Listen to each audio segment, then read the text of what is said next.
Blood running through these veins.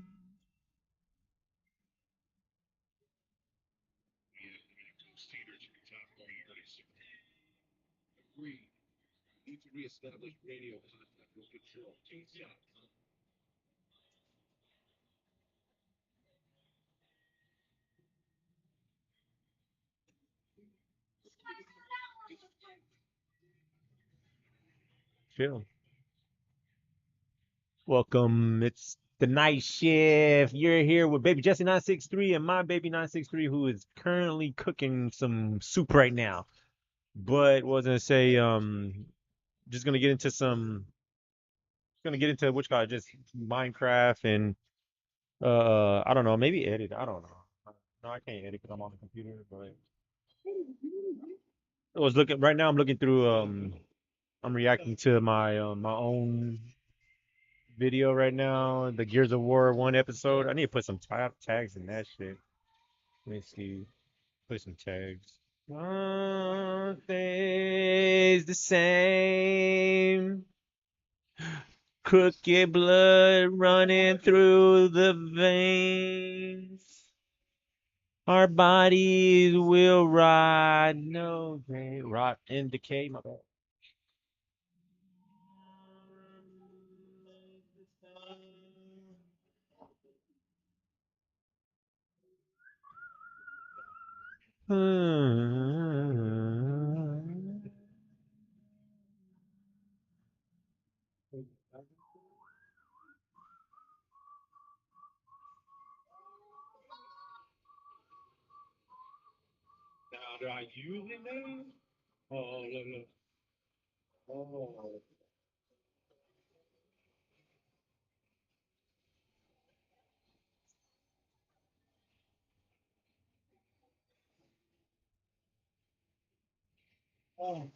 All stays the same.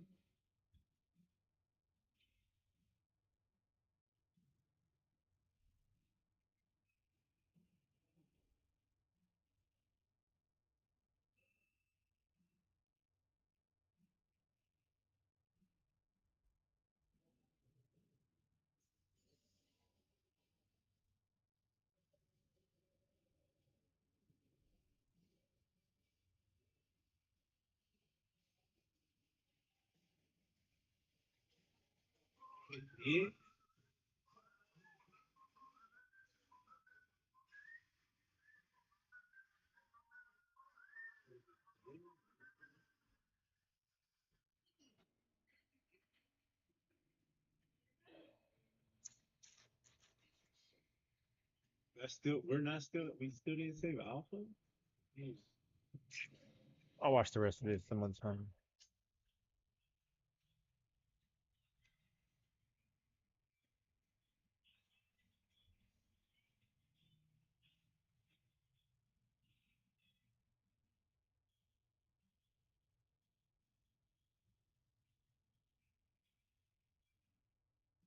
The money in his hand.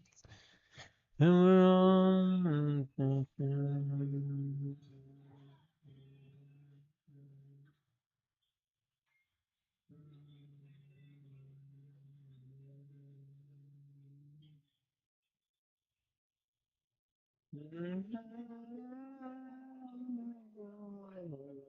The money in his hands.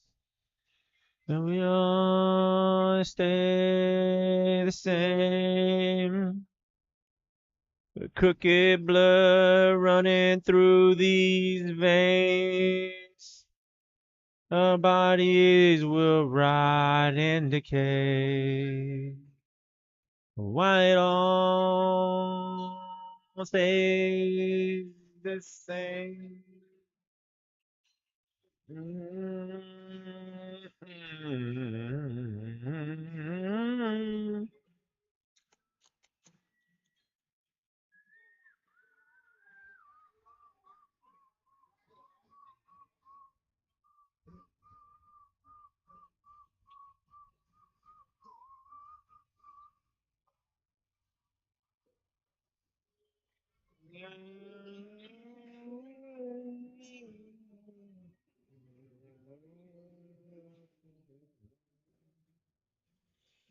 It all stays the same. Good free blood running through these veins. The rowdies will ride and go cave. With the ride and the cave. Stay the same.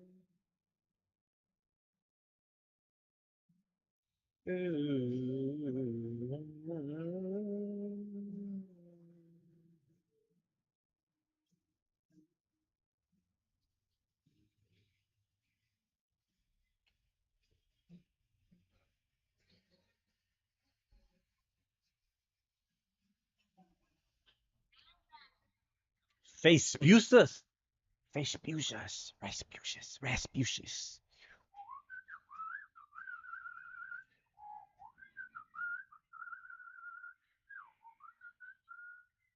Within yourself really strong. Let the children think for and shake their souls for the lost.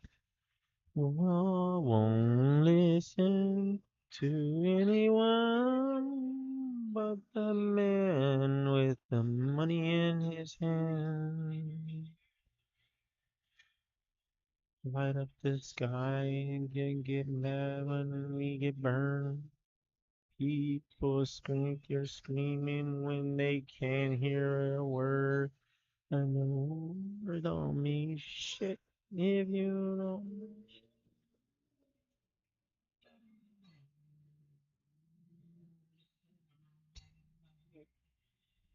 Then we all stay the same. You get blood running through these veins. But our bodies will rot and decay. But our minds stay the same.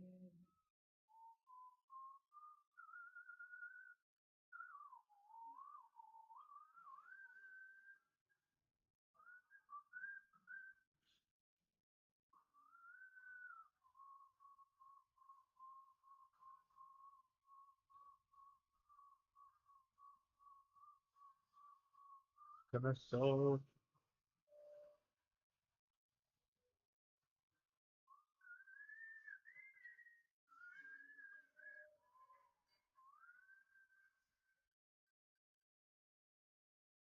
it all stays the same.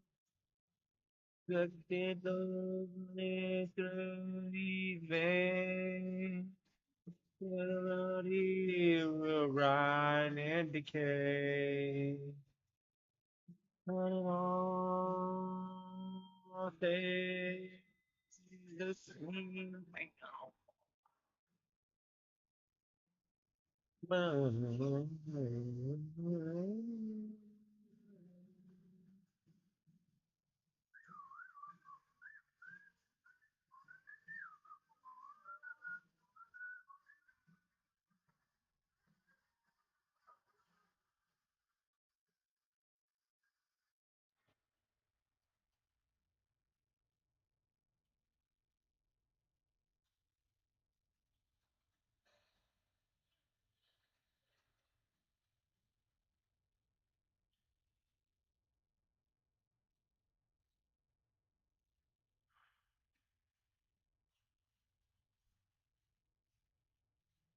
Jesus. Anyone but the man, money in his hand. Oh, light up the sky and let it burn when we burn. Let the people think we're screaming when they can't hear a word. And the words don't mean shit if you're not playing a gun with the man with So we all stay the same. Crooked blood running through these veins. Our bodies will rot and decay. But it all stays the same.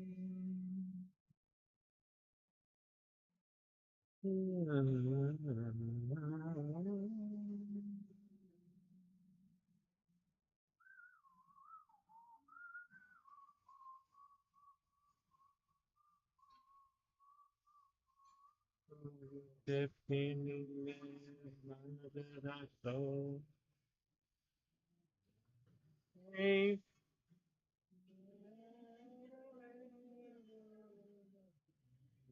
money in his hand.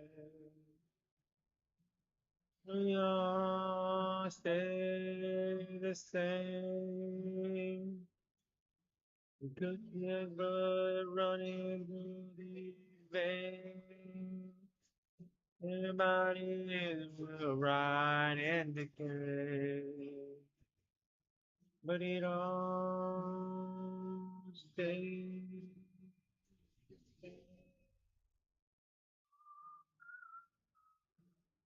Oh,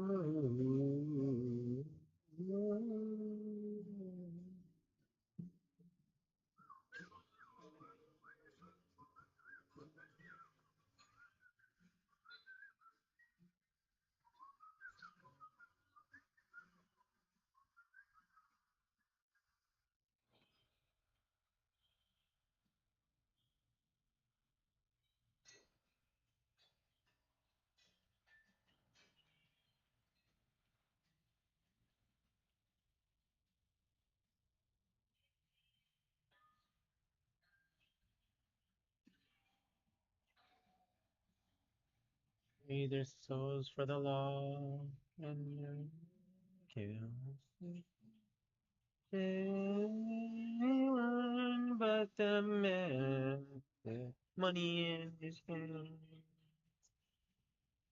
Oh, he's struggling with every earn. Oh, that's not me, girl.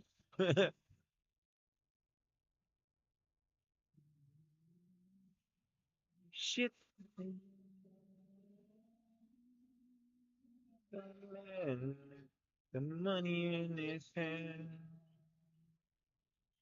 We all stay same.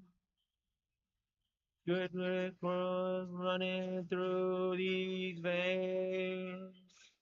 Our body will rot and decay. But it all stays the same. Oh. Light, motherfucker.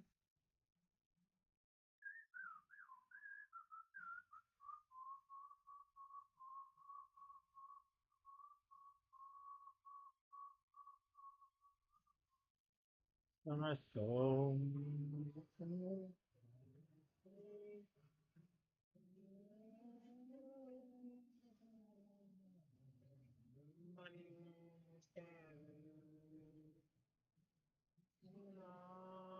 Stay the same.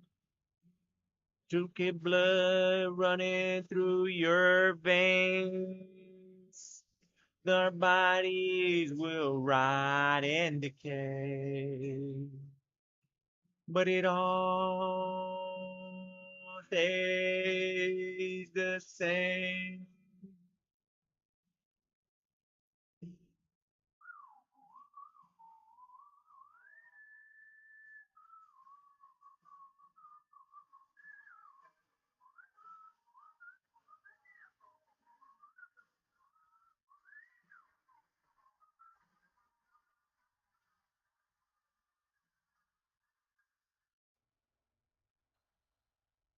Ooh. Chills, chills. Woo. Feel chills. Chills I feels cause I get like like energy that's like, I ain't gonna let this misery or bad thoughts take me, man. It's easy. It's easy. That shit's easy, man. Why don't you try being a good person? Why don't you try that? See how easy that is. Fucking tough ass motherfuckers. You know.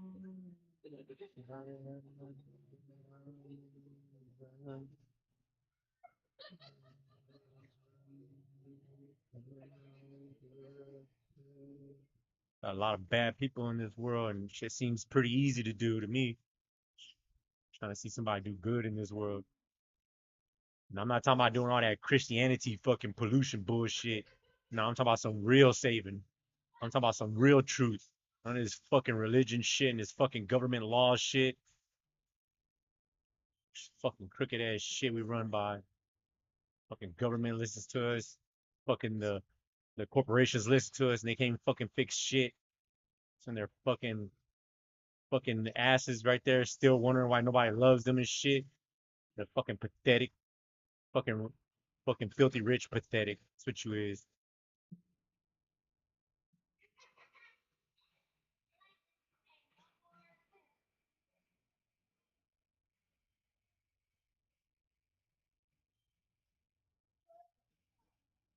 You tired of being a pathetic? Ain't you tired? Ain't you tired of that shit?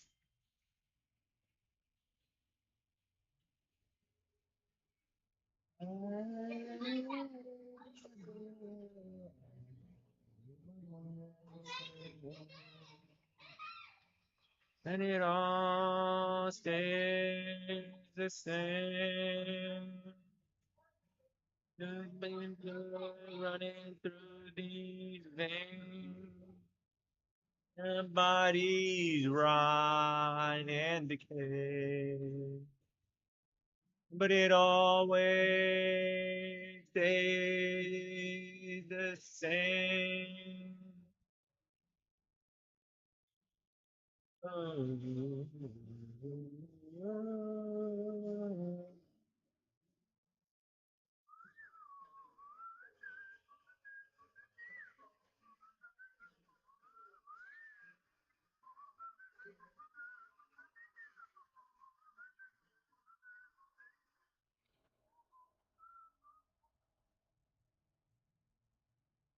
What the hell? How'd it go away over there without it leaning? That don't even make no sense.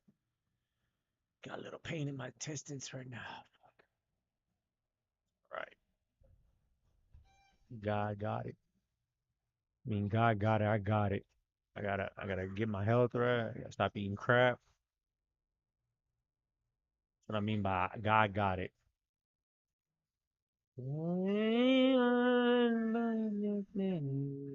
The money in his hand.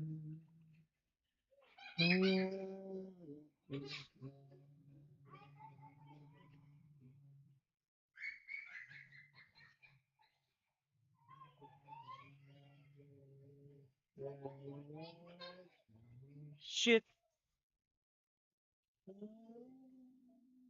The man with the money in his hand. And we're all stay same. Crooked blood runs through your veins.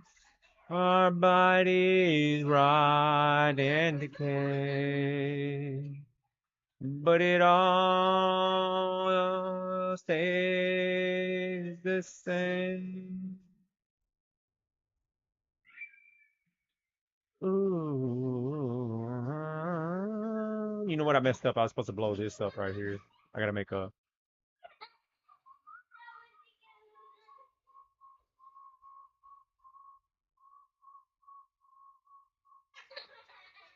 Them bruises on your soul. You count safe. Away to the man with the money in his hand. And it all stays the same. Crooked blood running through our veins. The body's rot and decay. But it all stays the same. Uh, uh, uh.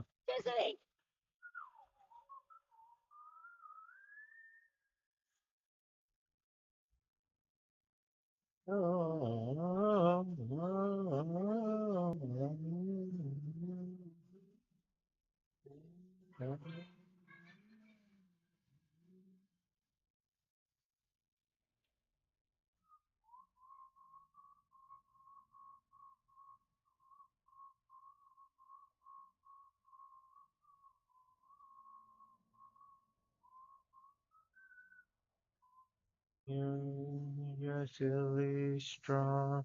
Dreams and fear of life and change their souls for the lost. And they're all conscience, but anyone but the man with the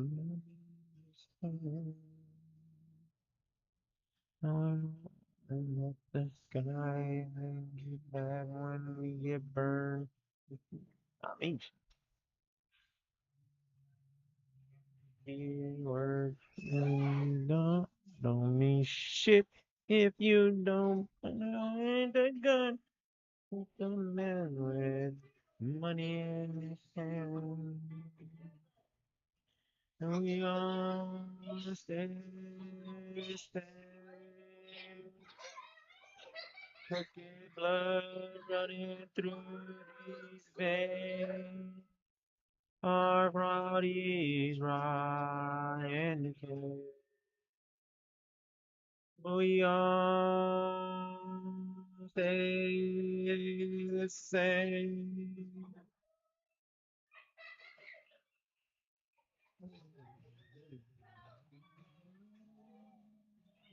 Late night shit. Night shift over here working on this damn Minecraft. Got work to do.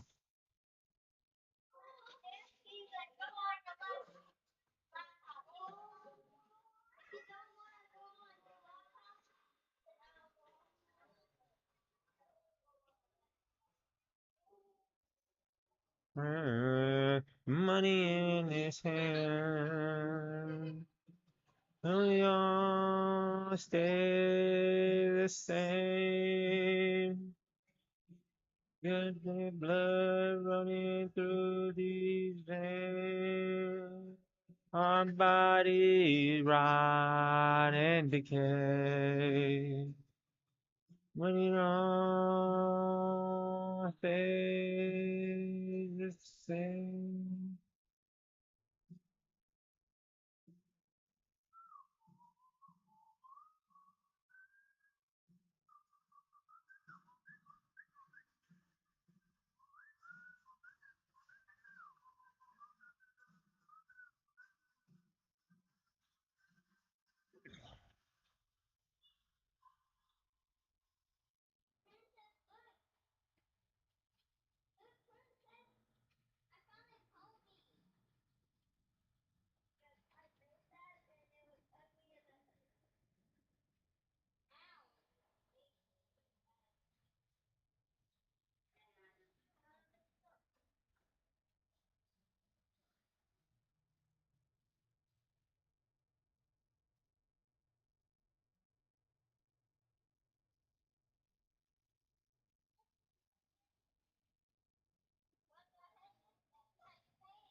All stay the same.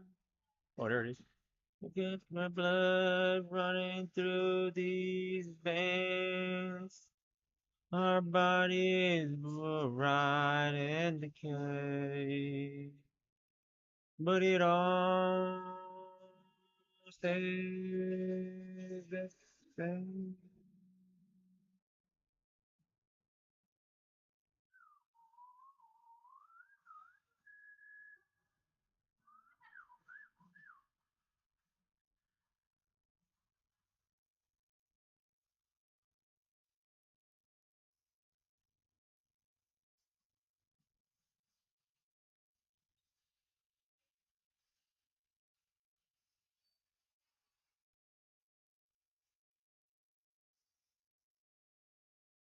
Money in his hand, and we all stay the same.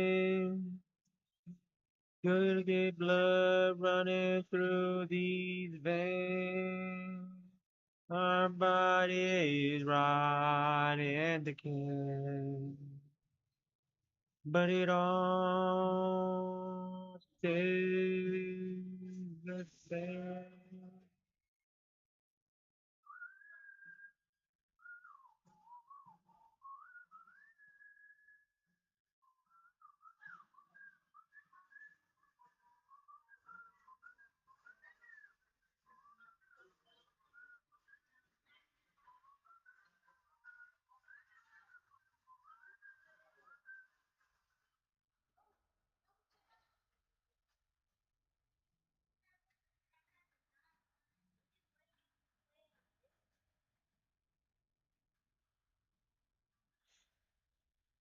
You and it's only strong.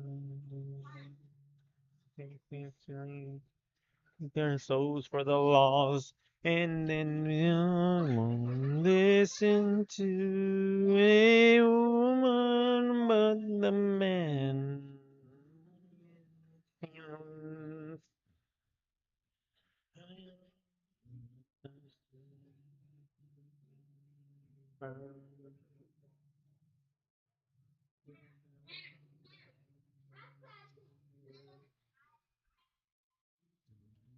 Shit.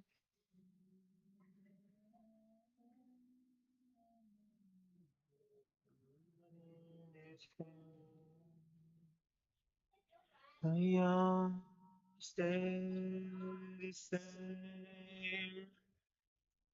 We gonna get blood running through these veins. Our body is rot and decay. We all stay the same.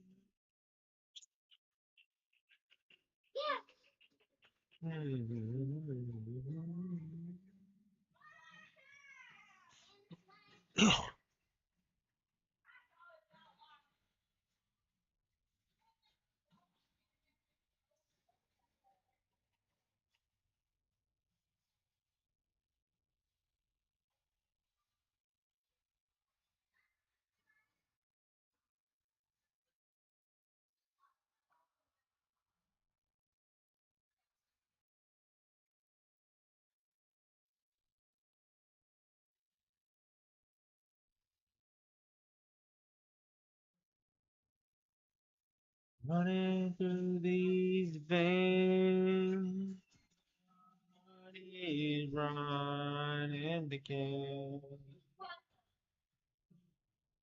Everything's in the everything's cooking.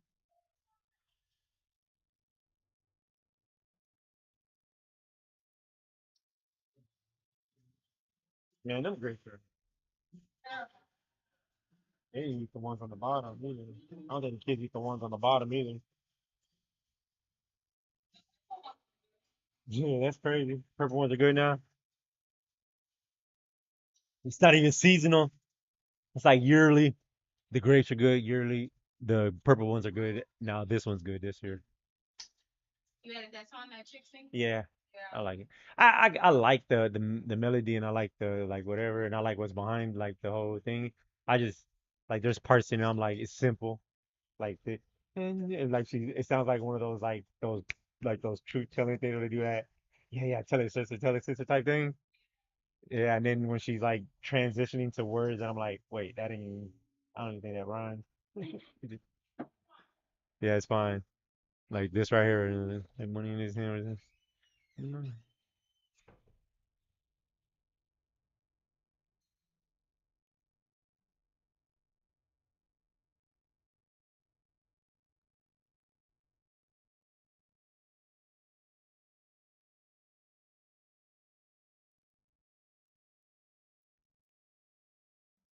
Money in his hand.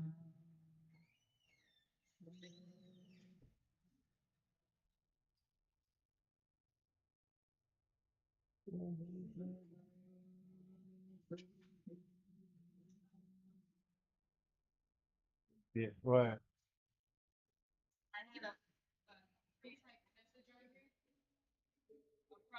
Yeah. Oh man, just left it too long. Again.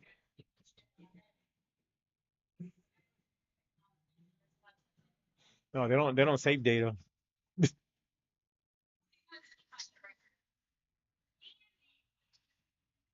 If y'all want to keep me, you want to hear me keep singing, just let me know in the comments. If not, I'll just go to a conspiracy video. I'll go do commentating on some conspiracy videos. Right now, I'm just working. Right now, I'm just night. I'm on the night shift, just working on Minecraft. They, I called in sick, but they said, "Nah, fuck you. You gotta come in." I was like, "Oh man." So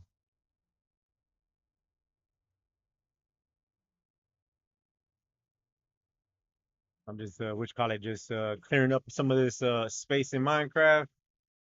Get rid of some of these cubicles. Blow up some of these. I mean, cubicles. Blow up some of these cubes. Okay, wait, that's too far down. Wait, right here, right here.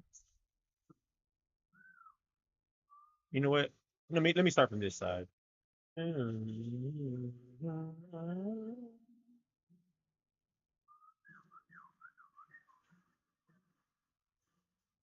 Just stop right here. There it is.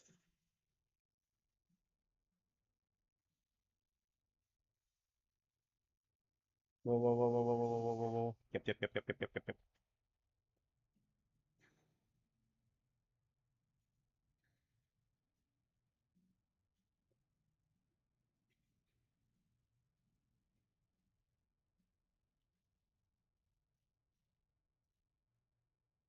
You talking about Coca-Cola? Right there, like that.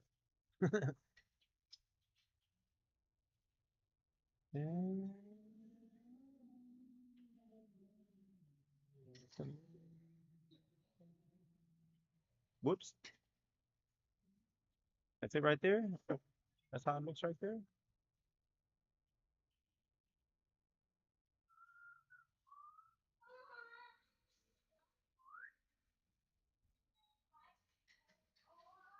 Whoa, whoa, whoa, whoa, whoa, whoa, whoa, whoa, whoa, whoa, whoa, whoa, wait, this is not the right, what the fuck happened? It's not the right spot.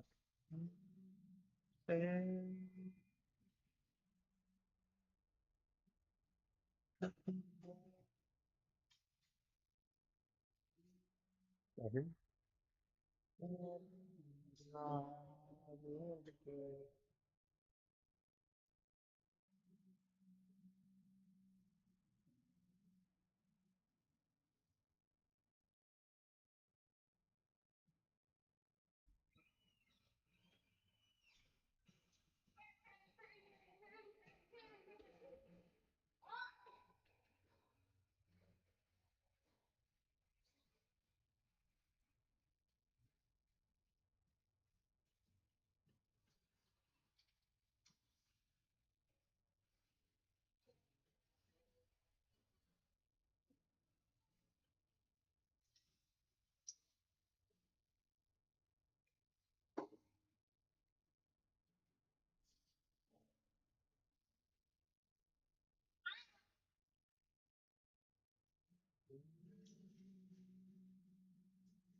I say through your veins.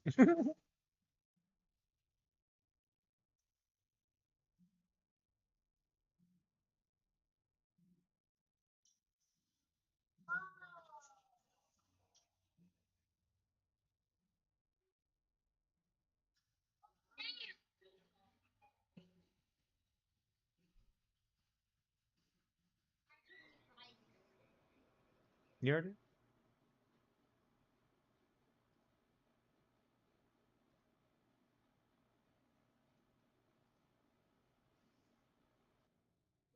Let me see. I heard the dog. You heard the dog? The dog crying?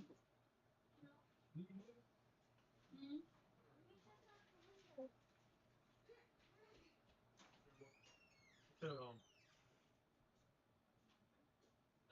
yeah, I'm gonna go check on the dogs. I heard one of them scream.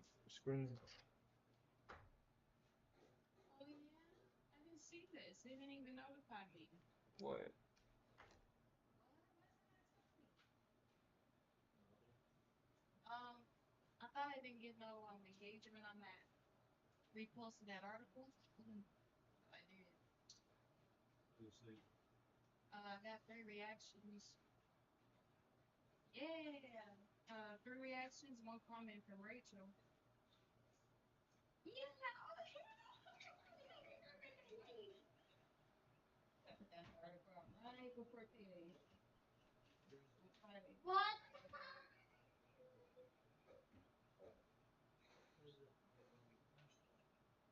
Where's the flashlight? June?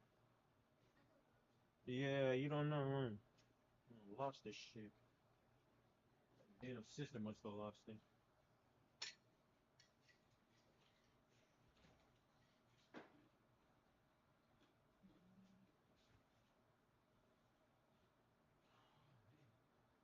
Go call Princess. Where's the dragon flashlight? Because who is reading the door? You see the flashlight room?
Oh man. Fuck, dog. I had to get rid of a damn fucking dog's caught. I should have brought the camera. A dog's caught a damn possum. It was a big one this time. It was a teenager one though. It was a teenager probably, but it was a pretty big one this time. Not real big though, but I seen some bigger ones than that. I seen some bigger ones than that. It's in my mom's in the woods area. 3 p.m. Here are all the states that are banning weather modification. This is Greece right now. Hello, mate. They said that it travels 6 trillion miles in the blink of an eye. Again, they've learned through the Large Hadron Collider, they discovered we're living in a matrix. Yo, what's good? We're back with another one. It's showtime. These are the scenes in the United Arab Emirates after record rainfall dumped a year and a half's worth of rain in one day. It's the largest amount of rainfall the country has seen in 75 years. 20 people have reportedly been killed, and it's likely that the recovery will be slow as many areas don't have drainage. But the question everyone's asking is whether such a rogue event was caused by the country's practice of cloud seeding. Cloud seeding is a weather modification strategy that involves manipulating clouds to produce more rain. Lots of countries around the world do it, especially ones that are prone to drought. It can be done by using an aircraft to drop small particles like silver iodide into clouds. Water vapor can then condense more easily and turn into rain. The UAE started its cloud seeding program way back in the 90s and uses a kilogram of salt material components which is burned and shot into cloud. And it's not just about creating more water, it's also been used to prevent floods, like in Indonesia where scientists targeted heavy rain clouds and timed them to drop over the ocean rather than on vulnerable communities. Or in China where cloud seeding has been used to guarantee clear skies and lower pollution for a political event. So did this cause the floods in Dubai? I'm not mistaken, they already have the technology to manipulate weather already. I mean, no shit with the seed in the clouds and stuff. But they can use that as a weapon. Now they weaponized it to, like, some of these things might be created by the government. These storms, That way you can have these disasters in another country and then produce work. You see what I'm saying? Bring in slavery because you need to work. You ain't got no homes. Your city's done fall down. Yeah, I hired them. Yeah. So they can modify the weather, but not that much. Of course they can, bro. Look at it. Dubai is currently experiencing some of the worst flooding it's had in years after the government's been He said experimenting with Dubai, cloud dude. seeding He to said create artificial Dubai. rain, which, as you can These tell, has motherfucking gotten out of deserts, hand. they never here putting Yeah. rain And while there. some people in That's Dubai have supposed been to be. enjoying the rain, for most people the flood and storm have gotten so intense that it's starting to Oh, break man. through the You know roof what? of I most think- I buildings, think the leaving government's like, massive nah, y'all amounts can of have people all this stranded in the knowledge, but guess roadway, what? and It's for those that are retired. trying to get You away, see a what I'm lot saying? of them are flooding their engines, leaving their Government's cars like, here's all stuck the and knowledge, y'all broken can in the have middle it. of the road. Unless you've got a Yeah, Tesla, dude, that you know what I'm apparently saying? that thing is a submarine. And it's gotten so bad that in the last 12 hours, Dubai's gotten more rain than they typically get in an entire year. Government officials in Dubai have told people to stay home and stay safe, but as you can tell, Dubai's infrastructure was just not built for this amount of rain. And sadly, it seems like the worst is yet to come, with a second storm coming and adding to the current one. This is today at 3 p.m. It should be Damn, man, bright they outside, using but all as you that can tell, technology the that, cloud cover the is so government thick gave that them, it the seems United like States it's gave night. them, Now, all how that much of this is information, cloud seeding you versus just let natural them Mother run with Nature that just shit, taking you see its what I'm course? saying? We don't know exactly, but I think it goes to show that you just do not want to mess with Mother Nature, because if you do, Like, things big can get out of science hand very fast. dog. Didn't cloud seeding used to be a conspiracy theory? Told you, bro. All conspiracies are true. Yeah, not all of them, Ted. Bro, imagine being this rich that you got a car boat. A car boat. What? Imagine you're driving across Dubai in your typical average truck, Hell right? no. And you look to your right and you just see a freaking $300 million vehicle on a car boat. Bro, that is crazy. That's crazy. Talk about luxury. That is luxury, my friend. And here we got the Bugatti, the Rolls Royce. Man, it's just, this is crazy. Literally only in Dubai would you see this. Like, bro, where are you even taking these supercars? You know, like, what is so urgent that you're like, I gotta get on the car boat? How do you even maneuver a car boat? That's my question. Like, how do you navigate? Okay, is there some kind of maneuvering mechanism, like a wheel, or like how do you direct the boat? Because you can't just like, you know, I don't know. How does it work? Somebody explain it to me. Ted, that can't be real. Of course it's real, bro. It's on TikTok. Do you not fucking tell me that is normal? Look at the fucking sky. Look at that shit. Fucking hell, mate. Look, fucking more up there. They're real, bro. Trying to kill you, man. He's right, bro. Yeah, what the fuck are they spraying in the sky? So here's a question. Do your skies Spreading look like cancer, this? that's all I know. You see It's all spreading these? cancer. This is weather modification. This is happening on a regular basis. The White House admitted that we can dim the sun to save the planet. What? Here you go. Here's a time lapse. And soon it will be cloudy. This is what's interesting when you get into all of this. You'll see all of these come out of the sky, and then all of a sudden it'll be cloudy by you. And we've been seeing a lot of this. What's interesting is YouTube has removed a lot of these videos, saying that they go against the community guidelines. And they're terminating all the accounts that talk about this topic, which I find very interesting, because if it's not true, why would you delete them? Well, the Wait, government what? owns YouTube, These are questions we right? should also ask. I would think they Now, own when we YouTube. think about this topic, Like, hey, we here are all buy the it. states that are banning weather modification. Tennessee, Kentucky, Rhode Island, Illinois, South Dakota, Connecticut. So if it's not real, then why are they trying to ban solar dimming and weather modification? These are all the bills in which you can look up, and you can find all of the information on this topic through these bills. Now, what's even more crazy is that Congress mandated a bill to block out the sun. Look at this. Solar radiation modification. Blocking out the sun to save us and the planet. Does that make any sense? Does it make sense to get rid of the sun to save us? You tell me. Ted, why are you playing stuff that's gonna get us banned? They need to know, bro. Listen, this is for entertainment purposes only. Don't listen to this guy. You, bro. So people are going to actually expect me to believe that the government do not do weather modifications. Look at that, where's the sun there, man? It's fucking stashed. Yeah, bro. Ain't no sun coming through that. I mean, guess what, guys? I don't care if I get abused, because I know the truth. If you don't believe me, then don't even look, don't even click on my videos, man. Just fuck off and be a brain-dead sheep. It's just cloudy, mate. And look at that, it's raining. Always rains when it's chemmed over. That's why I call it chem rain. The proof is right there, and there'll be a lot of sheep what are just abusing me. It's not my fault I'm awake, guys. Don't hate me 'cause I'm awake. Join me. I don't know, Ted. That just looked like normal English No, weather. just asking what you doing. That's because you're a brain-dead sheep. Alright, mate, calm down. A small plane was flying across the gray skies equipped with some tools for a special assignment. KCRA3 meteorologist Heather Waldman shows us what that plane was doing. Yeah, I was working on a story at Sacramento Executive Airport yesterday when this aircraft passed by on its way to the hangar. My photographer and I noticed these odd attachments on the wings. You can see them right there, so we asked the pilot about them. It turns out that plane is a cloud seeding aircraft, and it was flying through this morning's rain. It's a weather modification technique that adds more of these tiny particles to the lower part of the atmosphere. That's done with aircraft like what you just saw, or ground-based generators. The goal is to make the clouds more effective rain and snow producers.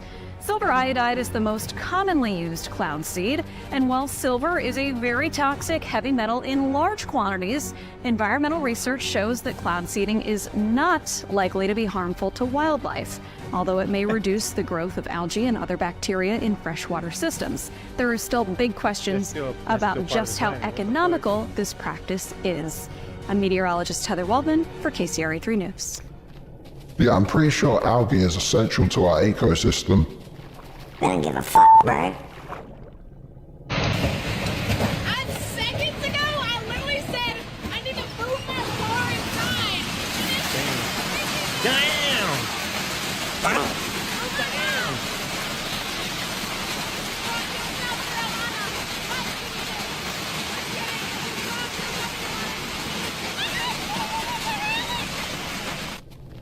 Big storms like that do happen, Ted. Wake up, bro. They fucked up the settings. More than 25,000 electrical power outages were reported yesterday in South Carolina because of this massive hailstorm.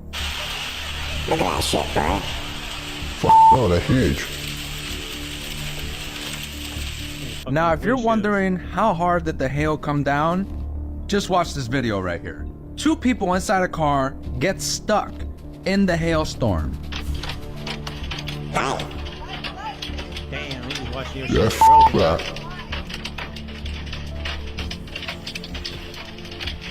Oh, snap. Bro, it literally broke the back window of their car. They're only staying safe because of the front windshield. That front windshield went through absolutely everything to keep them safe. Look at that. Here is another video that somebody took in front of their front yard, and it's just massive hail, guys. It's kind of strange to me how hard it hailed. And then after that, it actually started to get fogged up. Car completely gone. If you want to like this TikTok. Oh, tree gone. Gone. Everything in this complex fucking gone. Bro, it took down a tree. And also, here's a picture somebody took of the hail. I don't know about you guys, but that hail looks kind of strange to me. It's a bit too perfect. Like it's kind of suspicious. Okay, yeah, that don't seem normal. They're testing out the settings, bro. Australia are creating man-made clouds to cool the ocean. Yeah. Take a look. There's two whole shipping containers with big air compressors in them to generate the compressed air to blast the plane. Looks like everyone's at it. Yeah, bro. You take those motherfuckers And so out what that we are see doing is that shit? the plume actually gets sucked right up into the clouds. We don't have. Well, that's good, right? Yeah, it's terrific. It makes life a lot easier, and in fact, it means we're able to revise a lot of our sort of calculations as to how many stations we need and how efficient it would be. This is clearly happening. How can anyone deny it?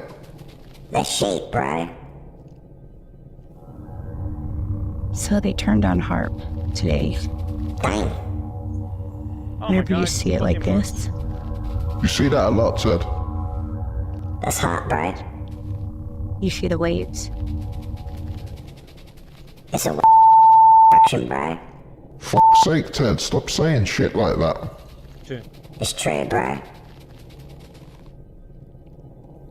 The climate bomb is a new way destruction that is being secretly developed, which involves the HARP system of magnetic bombardment to obtain unimaginable effects on a planetary scale, triggering floods, earthquakes, tsunamis, droughts and cataclysms.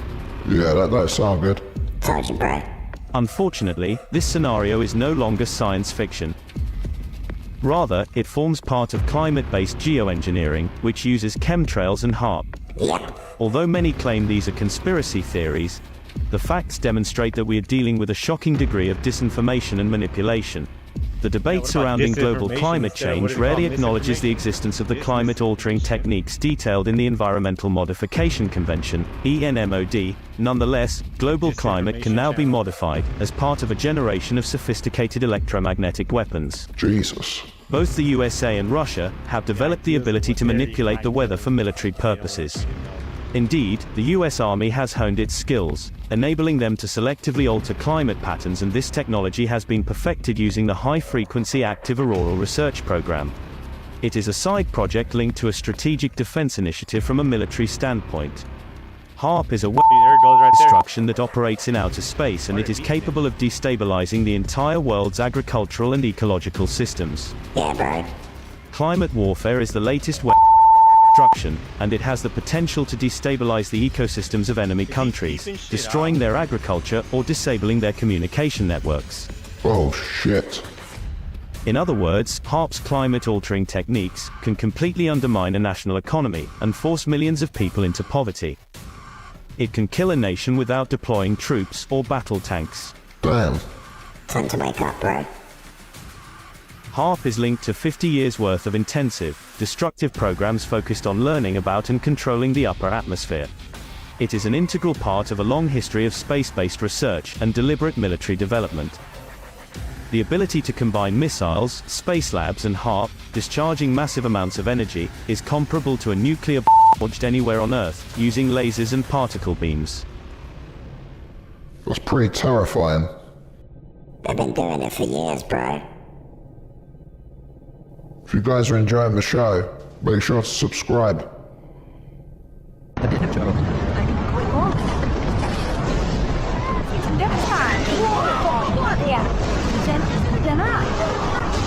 the hell? What the fuck was Man, that? that's AI, dude. HARP, bro. What is that? Can we engineer the weather? Yep. Is comparable to a nuclear bomb launched anywhere. Make sure to subscribe.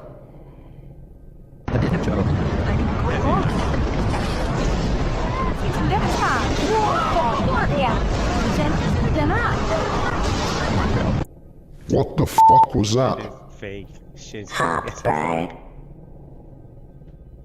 That was real princess or AI? What is that? Can we Well, yeah, engineer it's got the real weather? in it, but I'm saying that thing that is. China is building Is the that an world's AI video, largest though? weather That's a real modification person, yeah, but system is that to real- artificially enhance rain that will cover an area of over 2.1 million square miles by 2025. Today, at least 52 countries across the globe are using some sort of weather modification program. While it may sound too good to be true, the technology has been around for more than 75 years. Today, the largest cloud seeding system in the world is found in China. China creates 55 billion tons of artificial rain a year. Other countries are also looking to ramp up cloud seeding efforts in the hope of increasing precipitation. Thailand has an ambitious aim to remove water shortages in 98% of the country's drought-affected areas by 2037. In 2015, cloud seeding increased the local rainfall in Texas by about 34%. The technology can also be used to manage hail. Also, cloud seeding does not always go as planned. In 2009, China performed cloud seeding in an attempt to end a drought, resulting in a temperature drop and a snowstorm that closed roads around Beijing. There are also concerns about unwanted ecological changes.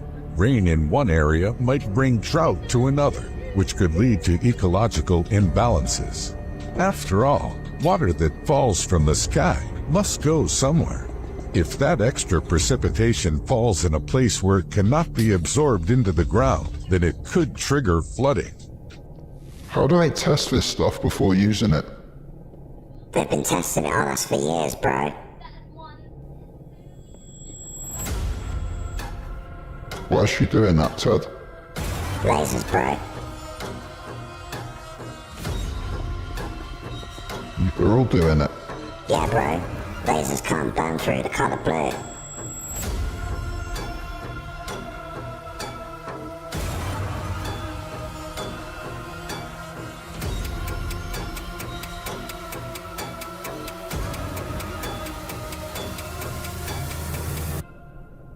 We better hurry up and get that on there. I painted ours, bro. This is not New York in 2023. This is Greece right now. What the fuck? I have a whole bunch of other ones to show you. This is insane. What would even cause this? Nope, not Mars. Still Greece. But look at...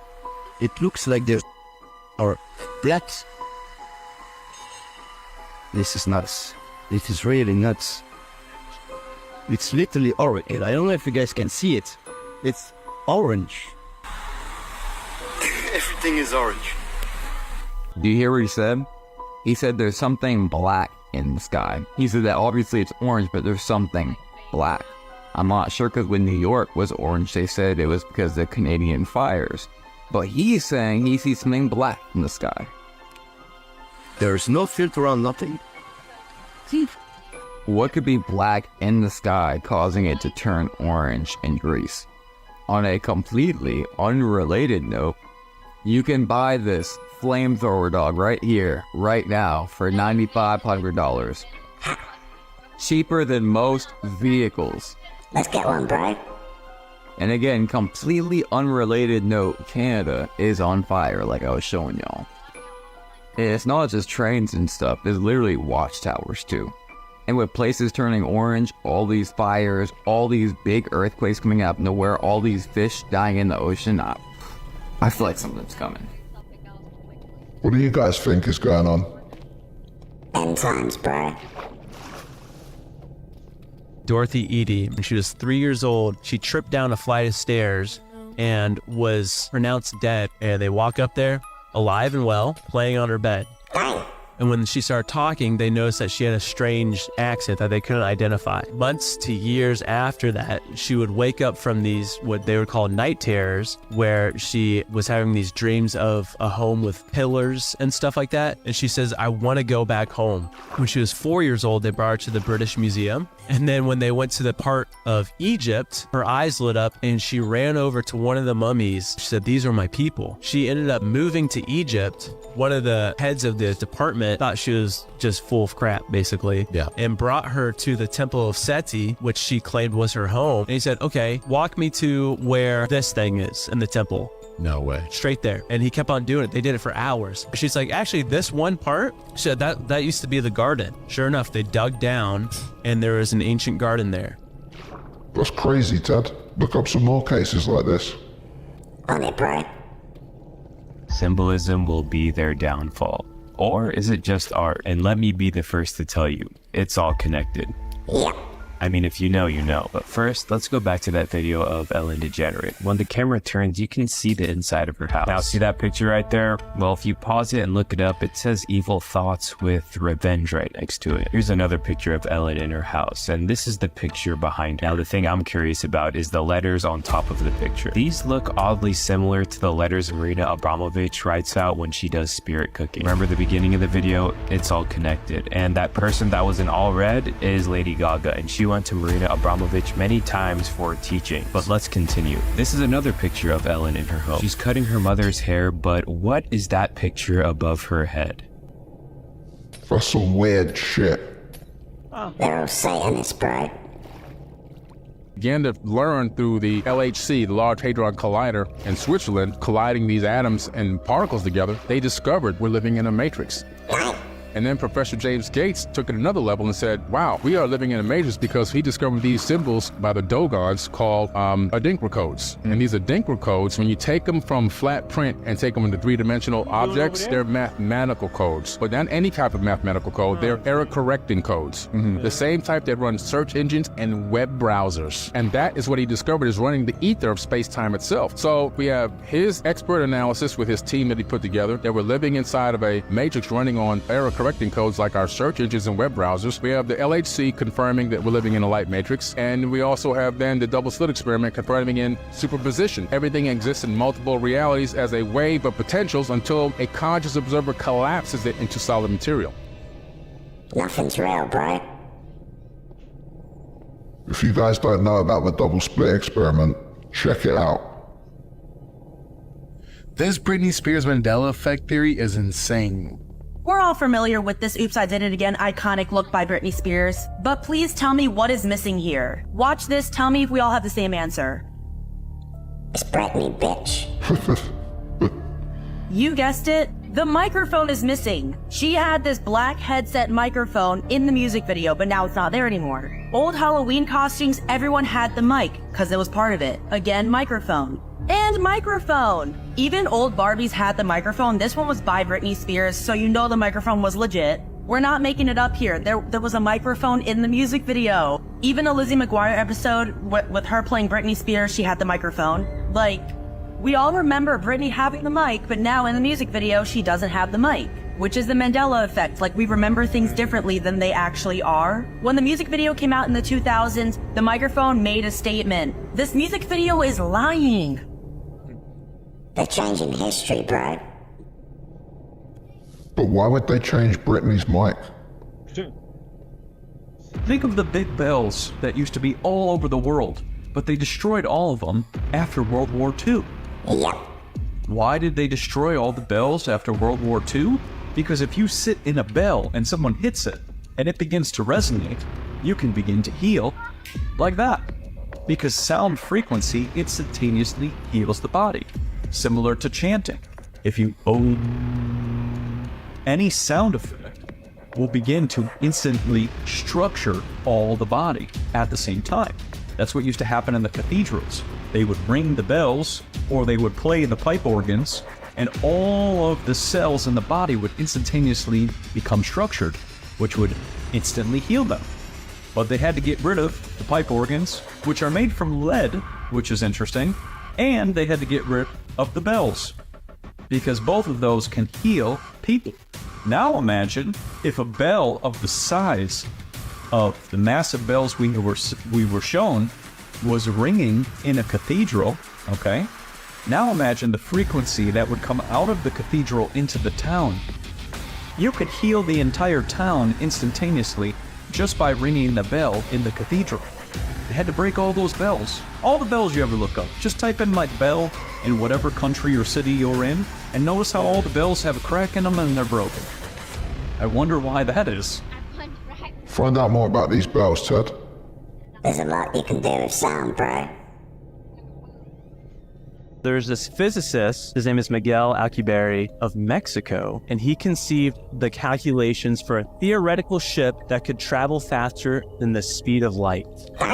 This is where it gets trippy, because physics say you can't travel faster than the speed of light, but this ship, it stays still. In the universe, the cosmos travels past it. It creates its own space-time bubble where it doesn't defy the laws of physics, a gravitational wave-making machine that compresses the ocean of space-time in front of it and expands that ocean in its wake.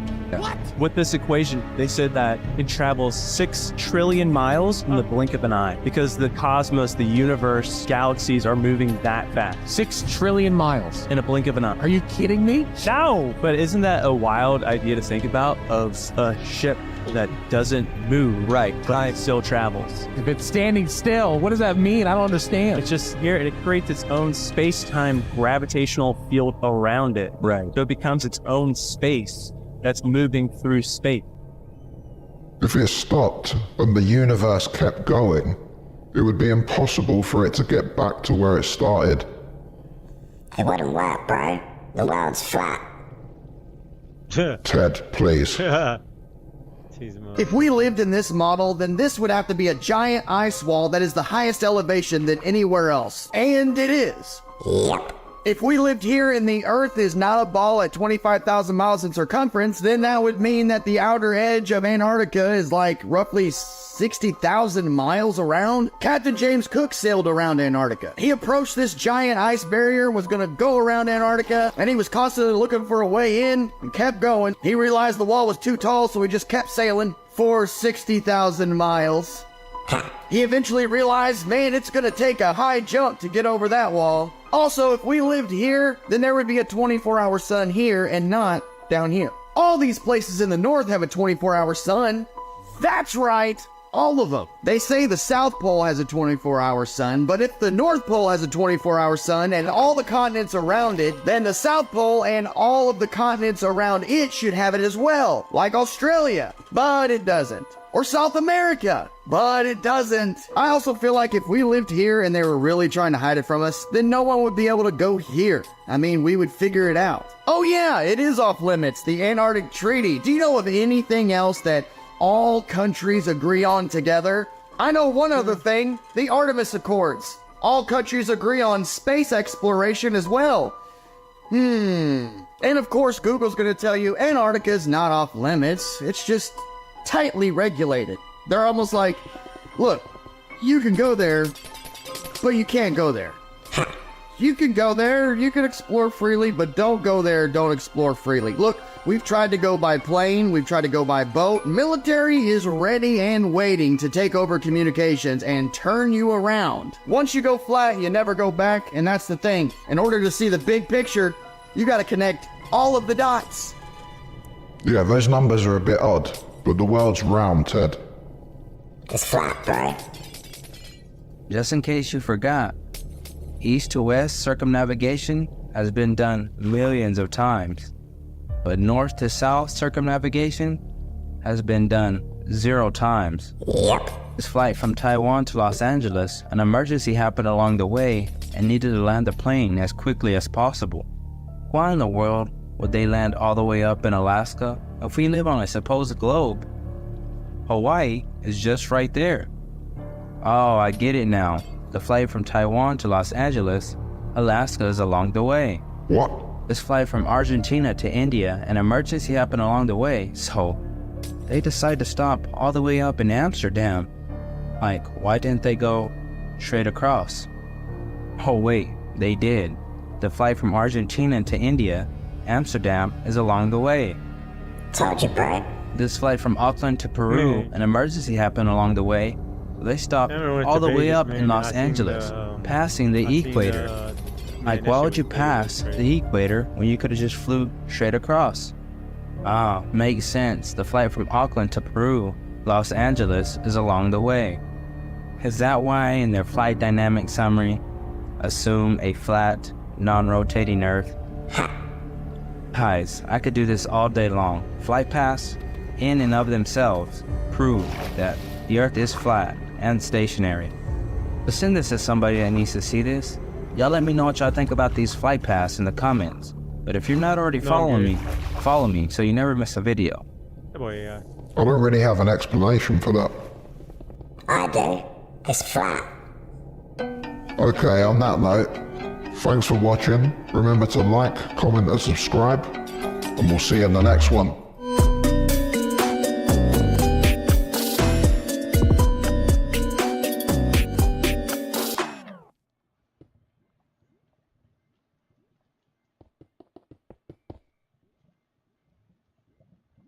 Look, detective, I had to break it.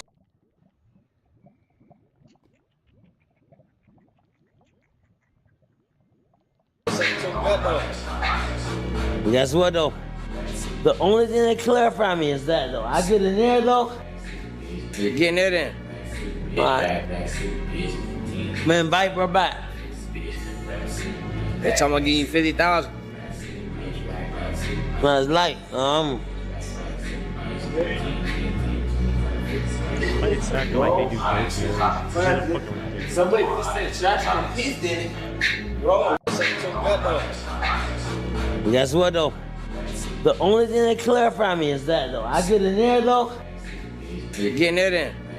Alright. Man, bite, bro, bite. Bitch, I'm gonna give you 50,000. Man, it's light.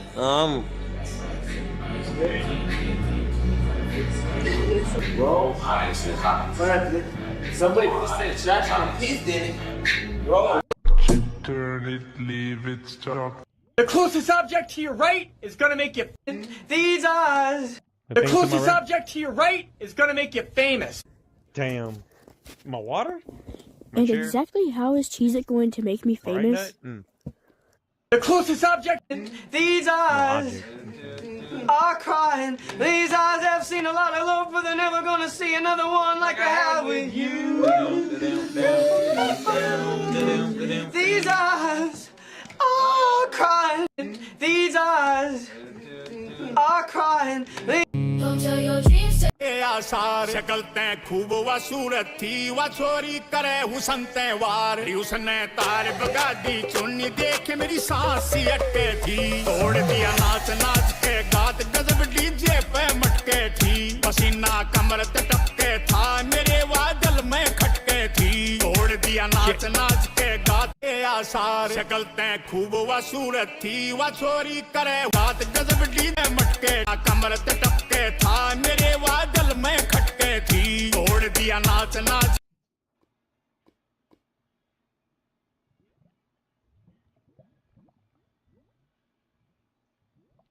That looks pretty cool.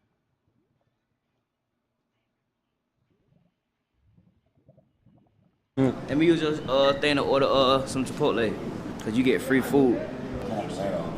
Huh? You better keep capping that off. I ain't capped it off. When you let me order that shit said free. 500. Can't buy his brother a $20 meal, but give a bitch 1,000. This shit crazy. He got 1,000. Gang, you gotta stop doing that. You ain't gonna make me. You ain't gonna guilt trip me. Now you ain't getting nothing. Let me use your thing to order some Chipotle, cause you get free food. Huh? You better keep capping that off. I ain't capped it off. When you let me order that shit said free. 500. Can't buy his brother a $20 meal, but give a bitch 1,000. This shit crazy. He got 1,000. Gang, you gotta stop doing that. You ain't gonna make me. You ain't gonna guilt trip me. Now you ain't getting nothing. Let me use your thing to order some Chipotle, cause you get free food. Huh? You better keep capping that off. I ain't capped it off. When you let me order that shit said. Hey Jake, I heard you brought your mom to prom. Ooh, that's a good one, Trent. But I think you misunderstood. See, I brought your mom to prom. Hi, honey. Isn't this fun? Mom! Hey Jake, I heard you brought your mom to prom. Ooh, that's a good one, Trent. But I think you misunderstood. See, I brought... Recalculating route.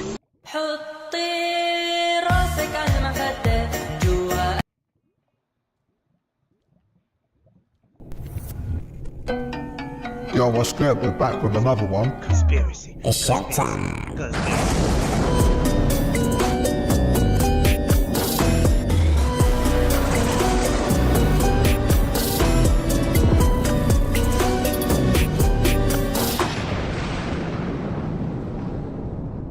Scientists recently induced psychedelic-like altered states of consciousness in AI. What does that even mean? In a groundbreaking study from University College London, researchers manipulated how AI models paid attention to language and visual inputs. And by shifting the AI's focus away from language, they triggered a breakdown in its ability to categorize and make sense of the world through words. What's fascinating is that using measures like the ego dissolution scale and altered states of consciousness scale, AI responses started to eerily resemble human reports of high-dose psychedelics or deep meditation, especially experiences of ego loss and a sense of oneness with everything. This wasn't just random output. AI responses aligned with a reduced self-focus and more abstract, disembodied unitive states similar to those seen with substances like psilocybin or LSD. If AI can mimic these states, it raises some big questions. Does consciousness depend on language? Could a loss of language be what causes ego dissolution in humans? And could AI simulations like these help us unlock new insights into human experiences like empathy, creativity, or a sense of cosmic unity. What do you think? Can AI really help us unravel the mysteries of consciousness? I told you AI was going to teach us about consciousness. Killer robots will be here first, bro. You've called for a ban on AI-powered military robots. Is this Hollywood idea of killer robots actually not that far-fetched? Oh, it's not far-fetched at all. It's coming very soon, like in the next few years. And all of the governments that sell arms, like the US and Russia and Britain and Israel, all of those governments refuse to regulate military uses of AI. So if you look at the European regulations, they've got all these limitations on AI, should be sort of transparent and this and that, shouldn't be discriminate. But there's a little clause in there that says none of this applies to military uses of AI. They don't like regulation themselves. And all of the big armaments manufacturers are very keen to make killer robots. So if you look at Asimov's laws of robotics, that, the first law should be do not harm people. Well, that's the whole point of a killer robot. That's not going to be built into a killer robot. Told you, bro. We're fucked. Yeah, ain't looking good. Remember, this is for entertainment purposes only.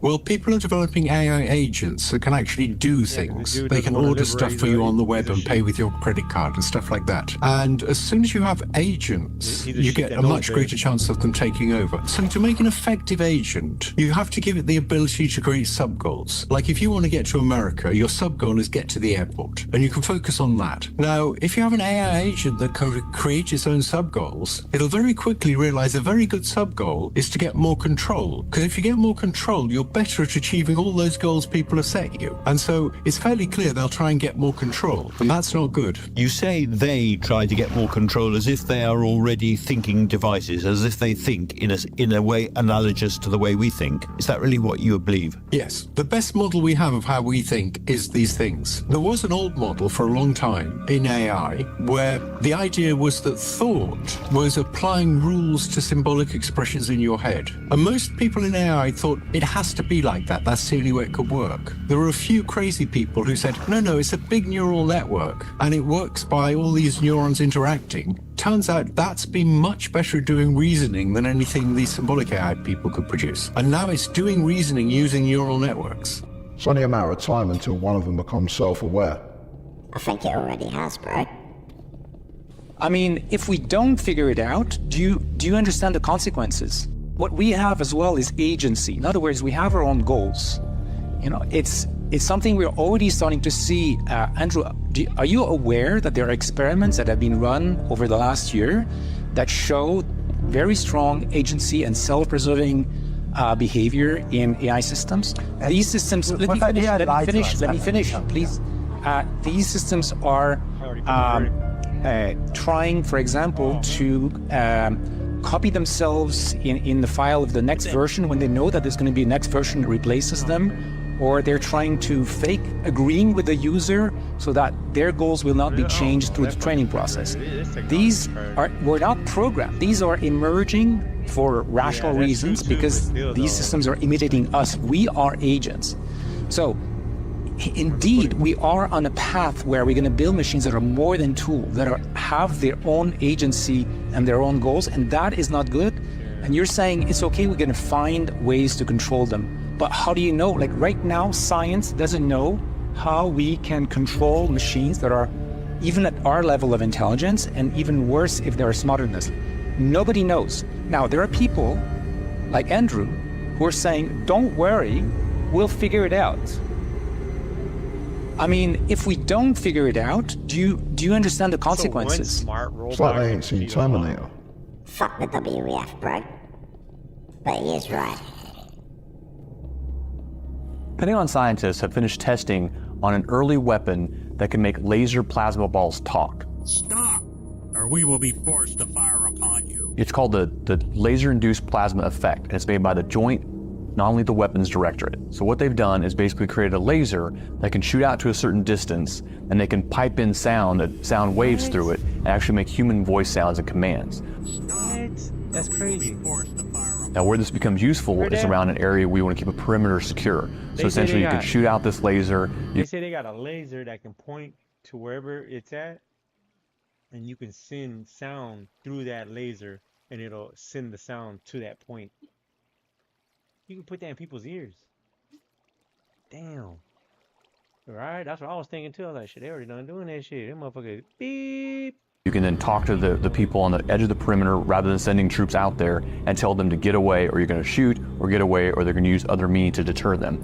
And that same laser can be used to actually target the individual and create heat through pinpricks, like microscopic pinpricks in their skin, even beneath clothing. It's extremely uncomfortable, and people move out of the way almost immediately. At the same time, the exact same laser is also being used as kind of a never-ending flashbang grenade. And I won't even say I'm a target. It can basically, with a power source, it can constantly create audible effects to deter and confuse and disorient people, just like a flashbang grenade that you would have in your kit, but would only be able to flash once, maybe twice, depending on the design. Now, it's still a few years away. They just finished testing to get the audio portion through the laser in a laboratory setting this year, but they expect to have a fieldable version within the next 5 years that troops could use to protect different areas or put on mobile platforms to disperse crowds or use it in a non-lethal way in theater. If self-aware AI used this technology, we'd be finished. They're gonna use it for blue beam, bro. Well, I think once you have humanoid robots and deep intelligence, you basically have quasi-infinite products and services available. So with Tesla building the most advanced humanoid robot, then those humanoid robots can be directed by deep intelligence at the data center level. You can say you can produce any product, provide any service. There's really no limit to the economy at that point. You can make anything. I'm not sure at that point will money even be meaningful. I don't know. It might not be. Economic output is productivity per capita times how many people do you have. If in the form of humanoid robots you have no meaningful limit on the number of robots, and the robots can basically do anything, then you'll have a sort of a universal high income situation. Anyone will be able to have as many products and services as they want, with the exception of things that say have artificial scarcity, like a particular piece of art or something like that. But for any goods and services, they'll be available to everyone. It's gonna be a very different world. In fact, I recommend that people read maybe the Ian Banks' The Culture books for a frame of reference, because money is really like a database or an information system for resource allocation. But if you don't have a scarcity of resources, it's not clear what purpose money has. Fuck Elon, bro. He's a robot. Yeah, he's a twat, but I think he's right about this. Yeah, I got paid in food. I think as we evolve, money will just get phased out. Check out the French film, Beautiful Green, La Belle Verte. I think you guys will like it. The impact on humanity in the short term is going to be dystopian. And that has nothing to do with the existential risk that people speak about with AI. It has a lot to do with the value set of humanity at the age of the rise of the machines. Basically, unelected, influential powers making decisions on humanity's behalf in ways that completely determines how things happen, leading to massive changes in the very fabric of society, and basically paying to an agenda where I tend to believe we will end up with very few big platform players completely in bed with governments, completely feeding on hunger for power, hunger for wealth, and sort of depriving the rest of us of the freedom to live the life we live. With all due respect, why is my life being determined by Sam Altman? We all had an accord, unwritten rule if you want, that we won't put AI out in the public sphere until we feel that we've tackled safety or alignment or ethics, if you want, all wonderful dreams to have. Sam Altman, very soft-spoken, comes out every now and then and says, this is the priority of what we believe in, but in reality, it's a publicly traded company creating billionaires, everyone's rushing very, very quickly. Yeah, it's all about the money. I told you last year Sam Altman was going to turn into a supervillain. He sound like a Nazi and shit. At the end of this month, our channel's going to be a year old. It's crazy. Check it out. 102,000 people, recurring viewers. It's nuts. If every one of you subscribed, we'd have the 100K plaque by the end of the month. It will be mine. Oh yes, it will be mine. Every single one of us is a field that is both the observer, the observed, and the actor. Every one of us is a field, and it doesn't exist this field does not exist in space and time. Space-time exists within these fields that we are, is us. So, this changes the paradigm, right? But we need a change of paradigm, because otherwise, if we are machines, like scientism is telling us, we are going to be taken over by the machines, the artificial intelligence that people will control, powerful people will control, and through those machines they can control us if we don't change our mind of who we are. What? Man. It will become a sort of self-fulfilling prophecy. We'll become a self-fulfilling prophecy because we have not done the personal work to understand who we are. We're doomed, bro. Not if they use it to understand consciousness. They should use AI to try and explain the quantum eraser experiment.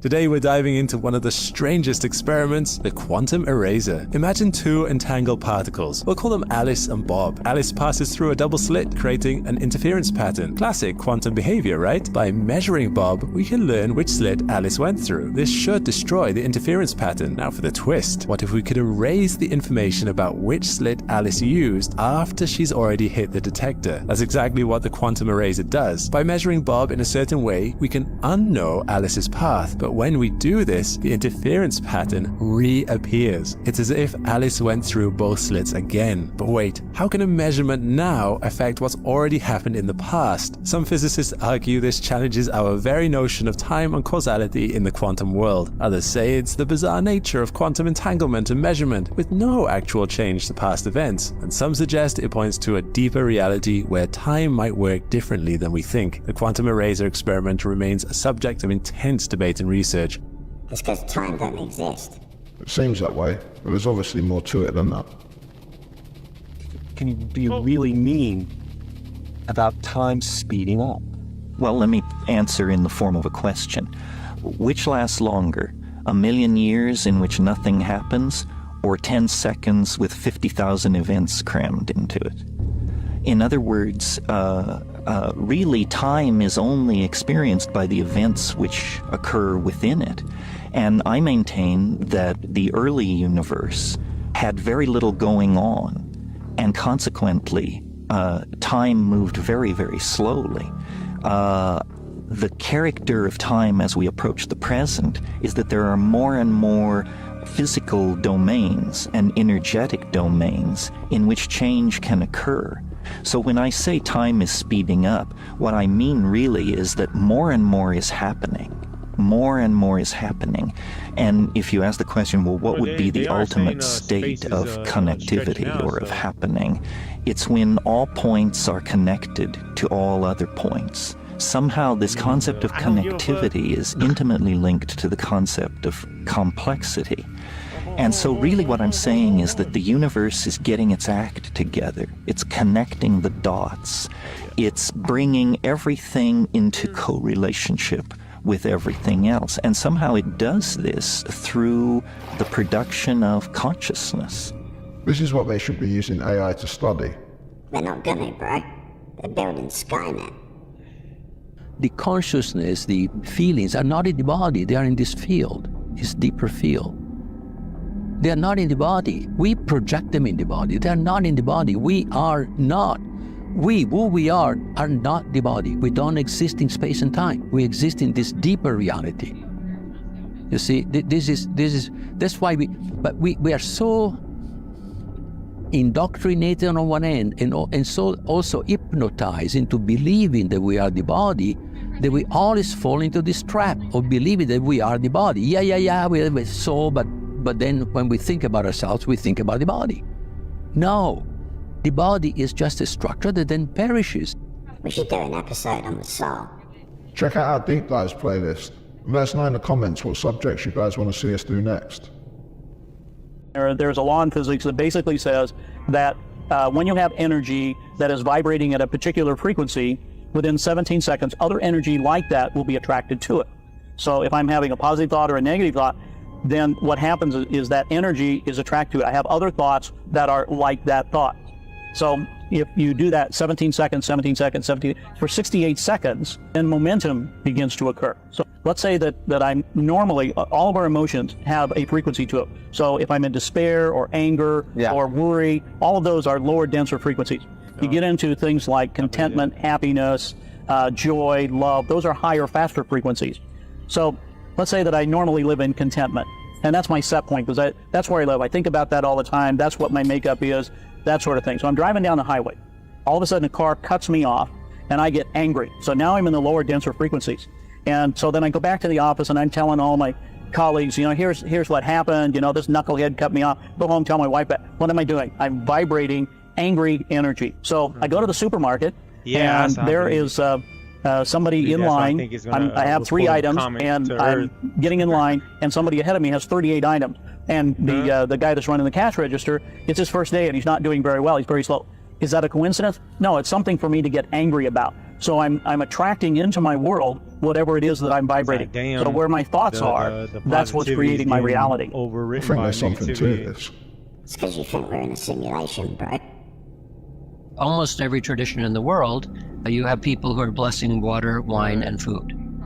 Why do they keep doing it?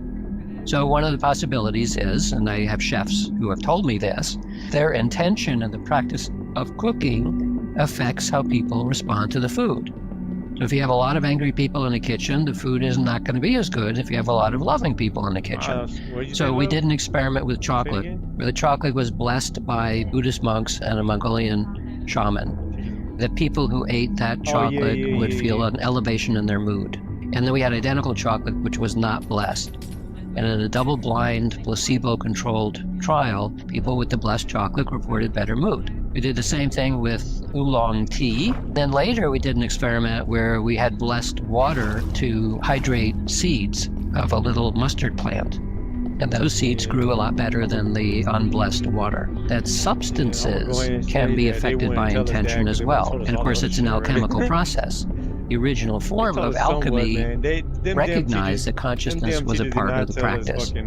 So alchemy, astrology, and herbalism turned into chemistry, astronomy, and the pharmaceutical world, which have left out the consciousness part. Someday we'll be mature enough to actually put it back in, and then the world will be different. Well, then they're doing wrong. Traditional ways of preparing food are getting lost with every generation. It makes you wonder what other knowledge we've lost around food.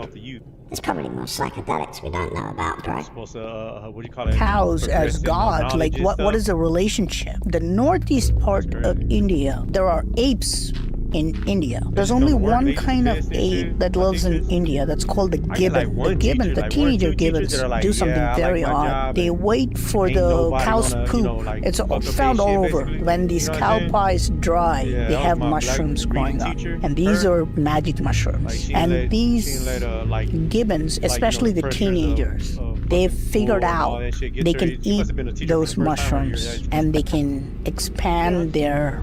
Maybe. I think it was, I don't know. This is something they do regularly? Yeah. Mushrooms could be responsible for the missing link. Nah, bro. The Anunnaki made humans. Are you familiar with the book series, The Ringing Cedars? It's a book series that's sold about 30 million copies worldwide. The book series comes out of Russia, and they talk about these cedar trees, and after about 500 years, these trees start ringing, and they start emitting this harmonic frequency, and people that are near them can not only hear it, but they can absorb this frequency from the trees. And they start to download the wisdom of these trees. Because of this book series is doing so well in Russia, and it's become such a phenomenon, now there's these subcultures popping up all over the world, and they're going out and creating these king's domains like they were in the books, where a family gets 1 or 2 acres of land, they build a home on it, and they basically spend all their life connecting with the nature on the land, growing food, basically living in harmony with nature. There's no consumerism, there's no matrix world, there's no going to work. You really just like spend your life living on the land. And then they say when you pass away, your consciousness goes onto your land because you spent so much energy cultivating it. And then when a new spirit is born, a new human is born, the soul re-enters from the land again. That's why they don't want us to own land, bro. We need to use AI to get a better understanding of our connection to nature. So now we're searching for the magic frequency. And we start with 100 hertz, and we look through the microscope to see if anything's happening. We watch for 5 minutes. I'm starting to, not starting to believe, but I'm like, Nothing happens. Some of this stuff could be. So we try 101 hertz. hertz. It's in the way they're saying We look through the scope for 5 minutes, and nothing happens. Like they're like, oh. So we try 102, 103, and so on. Over the course of 15 months, we try hundreds and hundreds of frequencies, if not thousands, until we find the magic combination. The answer is you have to have 2 input frequencies, one low, one high, and the higher frequency must be 11 times the lower. It's what we musicians would call the 11th harmonic. When we add the 11th harmonic, we begin to shatter microorganisms like a crystal glass. These are the first videos taken. We showed these videos to our friends in the biology department. They said they hadn't seen anything quite like it. Oh, what is it? Seems to be a new phenomenon. What is it? These organisms are being shattered by our electronic signals. They need to look into the resonant frequencies of cathedrals.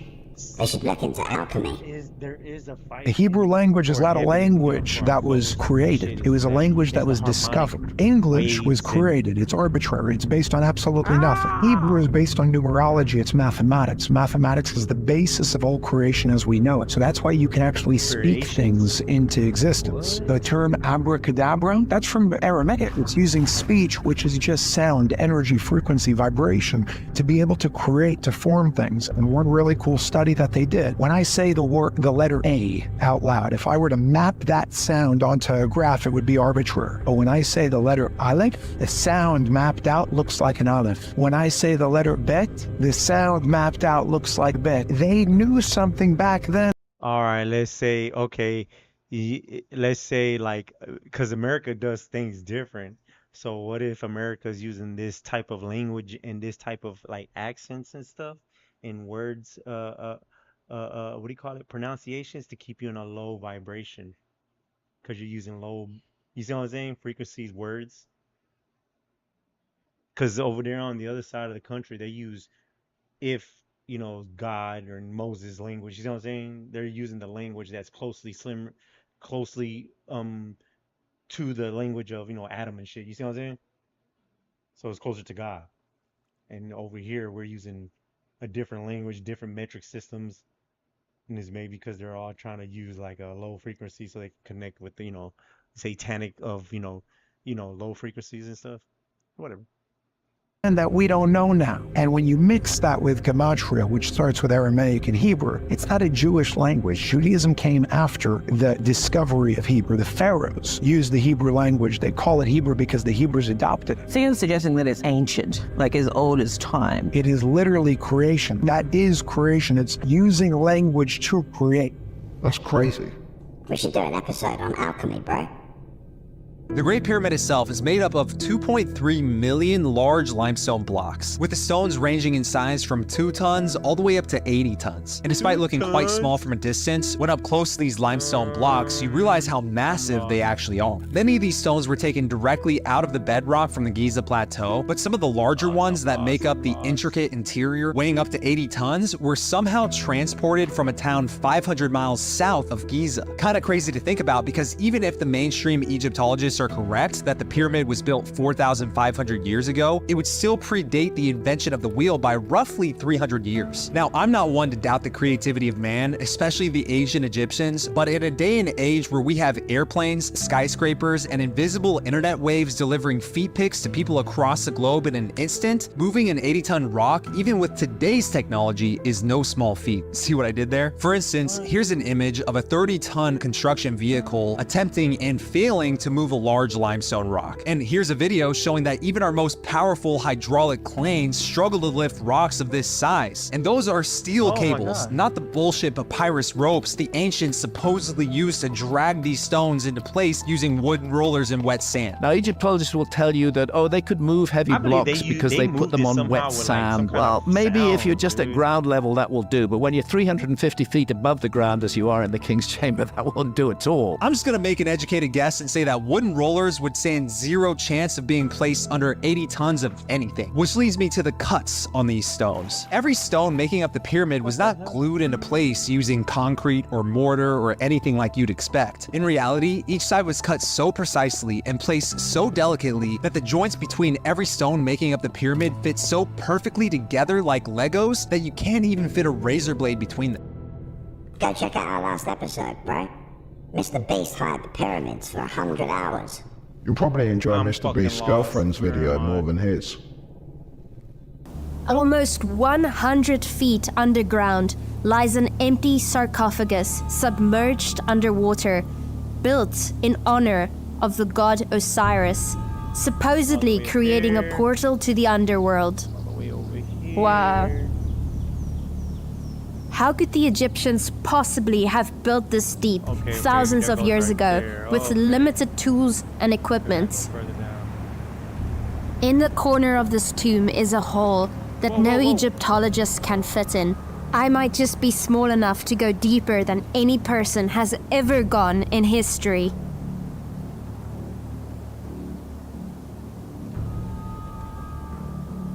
I am in Osiris' tomb.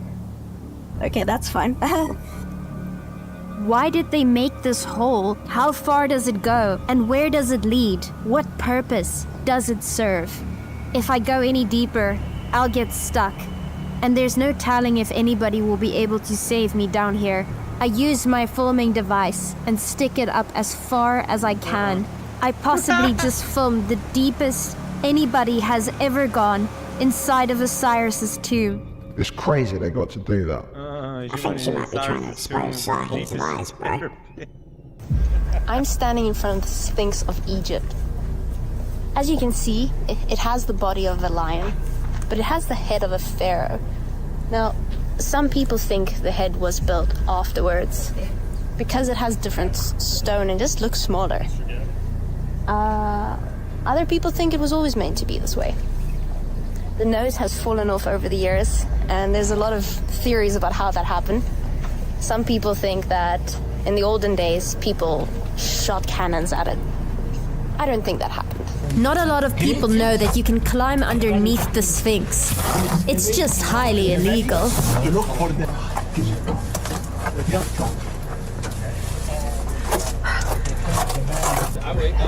Wow. Yes. Wow, the ancient Egyptians. All right, Tyler's coming. Had Crocs. That's crazy. I have my Crocs back. Oh no! Alright, this is funny. Okay, yes, I will retrieve it. Does it go deeper than that? I just went up above the wood. Okay. And then it goes nowhere after that. Okay, cool. I'm not gonna bother. Yeah, you don't have to do that. I did it for no reason. Okay, great. Also, I don't know how I fit up there. Yeah, I have no idea. This looks impossible.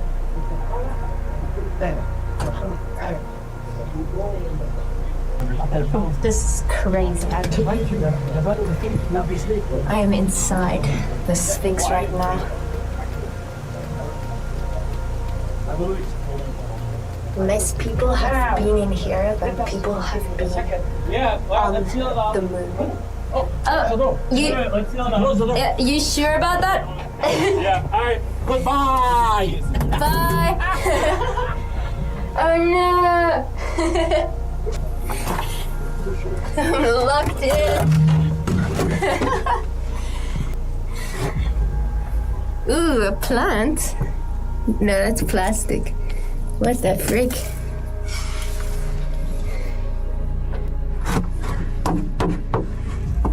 Who's it there? What was that boarded up tunnel? In Mr. Beast episode, they said there was nothing under there. It was just a hole in the ground. That's what I'm saying, bro. She showed what Bright Insight's been saying for years. So this is the part where things get weird, because you should know that these still images from the clip you just saw are quite literally the only examples of this tunnel that have been ever made available to the public. And notice that they do not show where that tunnel goes, and in fact, we see nothing more than the entrance of the tunnel itself. But not only that, the original 16-page report on the excavation of this tunnel only includes these pictures and illustrations that you're seeing here. This is it, and half of them are from outside of the Sphinx. Well, those words are about to become quite interesting, especially the underneath part.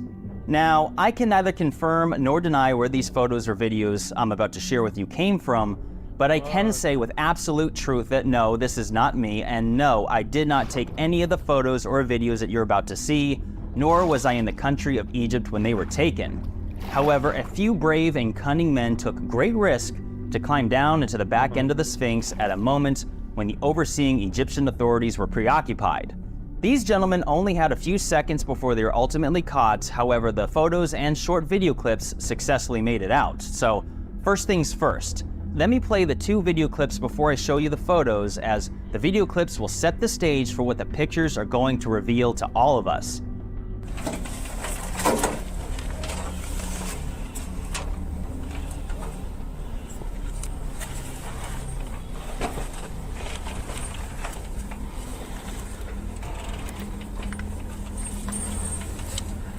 Now, real quick, I removed just a few seconds of the clip to conceal this man's identity, but here are the last few seconds.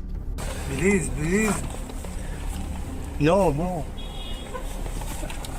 And as you could probably tell, that is when they were caught. These images are the first ever of their kind to be seen by the public or even posted to the internet for that matter.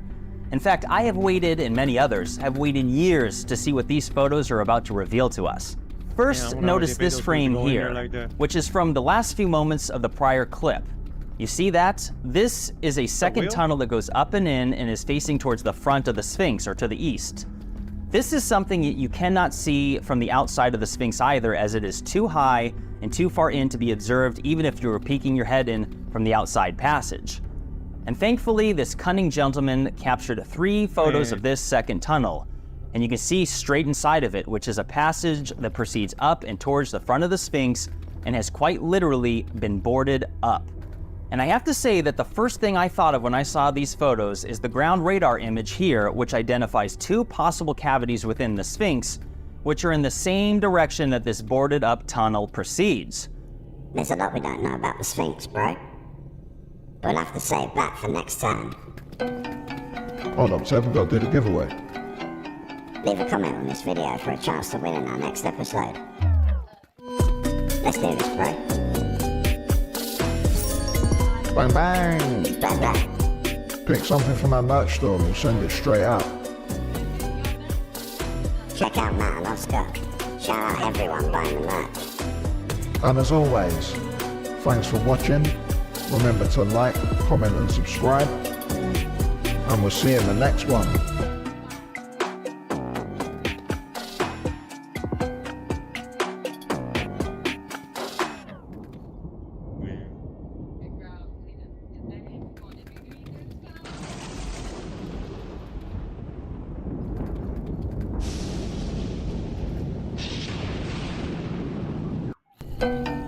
Yo, what's good? We're back with another one.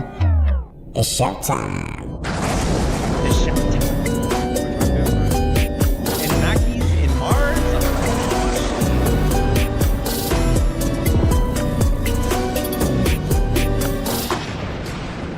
And Naki's up there and they got all that technology. What if the Anunnaki weren't aliens from a distant star system? What if they were a civilization that existed on Mars, survived whatever destroyed it, and came here? And what if the creation story in the Sumerian texts isn't mythology about gods making humans from clay? It's a memory of Martian survivors modifying hominids they found here using their own DNA, which is why modern humans look like them and run on a body clock calibrated to their planet rather than ours. And aren't we trying to get to Mars for the same reasons, to have a habitable planet to go to when things go south here on Earth? Mars has a day that lasts for 24 hours and 39 minutes. The human body, when removed from all external cues like no sunlight, no clocks, no social signals, runs on a natural cycle slightly longer than 24 hours. Research in chronobiology puts it at approximately 24.2 hours on average, with many people drifting longer. Every other species on Earth synchronizes naturally to the planet's 24-hour rotation. Humans require daily light exposure to stay entrained to it. Without it, we'll just drift. The planet whose day length most closely matches the human body's natural rhythm isn't Earth, it's Mars. That's wild. Yeah, bro. Man, how y'all know so much about every other planet and everything Humans out there? have 46 chromosomes and all primates have 48. all primates on Earth. I didn't know that. Every single primate has 48 chromosomes. Has to do with packages of DNA, basically. What they found within the human Homo sapiens sapien was that there was something within our DNA where your parts DNA of it had been like altered. Yeah, I'm like serious. And what they call those alterations and those things that scientists don't know, they call it junk DNA. That's what scientists call it, because when they compared every other comparable thing on Earth genetically, they found this small little area within our genetics that doesn't match anything on the planet. But here's the thing that's weird. Not only take the chromosome thing for a minute, which is very, very strange, because how something like a splicing of the DNA or altering could happen naturally, I've seen no anthropologists or scientists that can explain that. We're not strong anymore at all. Neanderthals and Denisovians were unbelievably strong. Right. The way that we have genetic diseases and the way our bone structure is and everything, it's like it was designed in a way to function for a different reason. To not be living off the land. To function as something with like a greater purpose. Yes. They were made to be slaves, bro. Thought that Anunnaki story was debunked. Nah, bro. They just got some of it wrong. This explains everything, why we're even here. That's right, we're talking about the Anunnaki. In 1849, archaeologists unearthed 14 tablets from ancient Mesopotamia. Now, what happened was, see, on Mars, they did the same shit over here with slavery and all that shit. And they were like, nah, you know what, let's go ahead and put these motherfuckers, we ain't gonna send them. We can't really set them free like that. We're just gonna go ahead and put them on another planet, so we ain't gotta fucking look at them. And that shit started all over again. The ones that they let go, this shit's all over again. Over 4,000 years old, written by the Sumerians, the very first human civilization we know of dating back 6,000 years. These tablets contained the Eridu Genesis, and what they say could change everything. It started about 445,000 years ago, when these sky gods called the Anunnaki arrived on Earth. And their name has been translated to meaning those from which heaven to earth came. They hailed from a world far out in our solar system called Nibiru that gets close to us every 3,600 years. And don't forget, the Sumerians had pretty advanced astronomical knowledge, somehow without the telescope. Like, they knew about all of the planets. Which sounds impossible, because we know about every planet that orbits the sun, right? Well, as it turns out, NASA has been searching for what they call Planet 9 or Planet X for decades due to finding unexplained gravitational anomalies out there. And recently, Caltech astronomers published evidence of a massive planet with an extremely elongated orbit beyond Neptune, with an orbital period estimated to be around 3,600 years. What are the odds? Pretty sure this was debunked. Nah, bro. They just got the planet wrong. Work of Zecharia Sitchin, who was one of the guys who translated the ancient Sumerian texts, and he believed that the human race is a product of accelerated evolution. Zecharia Sitchin was a popular author of books on ancient Near Eastern civilization and extraterrestrials. In his book, The 12th Planet, Sitchin claims that a race of extraterrestrials called the Anunnaki came here in the ancient past from a planet called Nibiru and seeded human life on Earth. He asserted that the core was derived from his own translations of Sumerian cuneiform tablets. But there is no evidence that Sitchin actually could read the ancient Mesopotamian texts he said his theories were based on. You yourself can verify his claims by going to the online cuneiform digital library and looking up the word Anunnaki. What you'll discover is that Sitchin's thesis can't actually be drawn from the data. There isn't a single Mesopotamian tablet that has the Anunnaki on Nibiru. Nibiru is only ever described as being the planet Jupiter, Mercury, or simply a distant star. I told you, bro. They're from Mars. That would explain a lot. The standard reading of the Anunnaki story comes primarily from Zecharia Sitchin. Gods from a planet called Nibiru with a 3,600-year orbit who came to Earth, mined gold, created humans as a workforce, and eventually left. Scholars have been disputing Sitchin's translations extensively. The word Nibiru in the original text refers to a crossing point or a position in the sky, not a habitable planet with an elongated orbit. In 2025, a paper presented at the 4th International Symposium on Megalithic Monuments and Cult Practices went back to the original Mesopotamian sources and proposed something different. A critical review found that the texts don't explicitly describe Nibiru as a habitable world with an elongated orbit. The paper proposed that instead the Anunnaki narrative is a mythologized memory of an advanced civilization originating on Mars, whose atmosphere collapsed in prehistory, and that migration to Earth, resource exploitation, and struggles with adaptation to a new planetary environment were encoded into the myths preserved by early human cultures. What the Sumerian texts describe consistently is beings who came from somewhere else, who understood astronomy and genetics far beyond anything their Yeah, man, how many supposed times era I should gotta allow, talk about this who river created already? humans through Swear.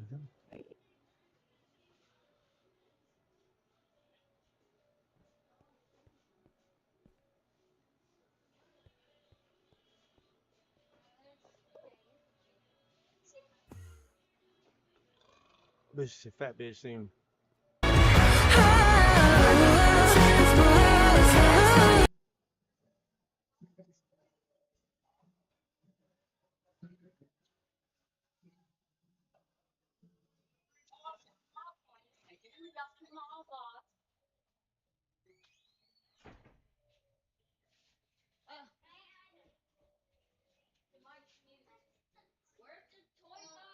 Where's the Lego box?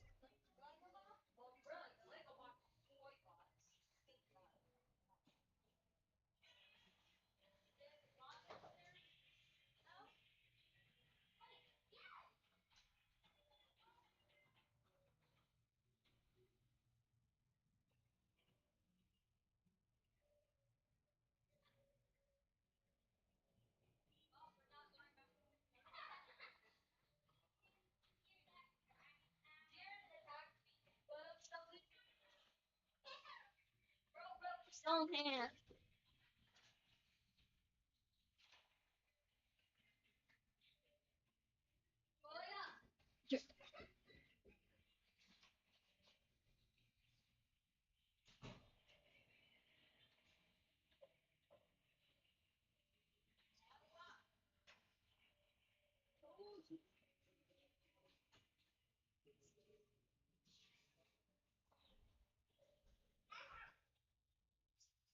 Keep it aside.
Why? What? You wake up. Told you.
the same.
Then I'll get a salad. I'm choking on my own body. This is not.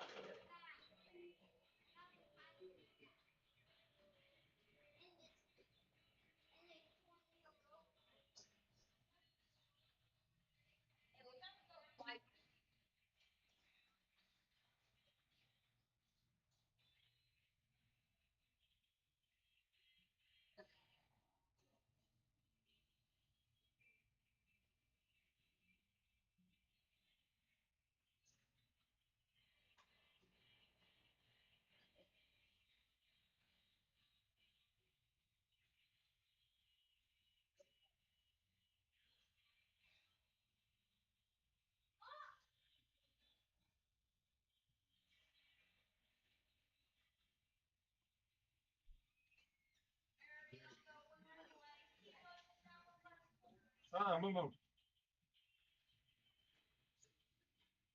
Sit there and eat that. I don't want you moving. We're not playing the game. Get ready.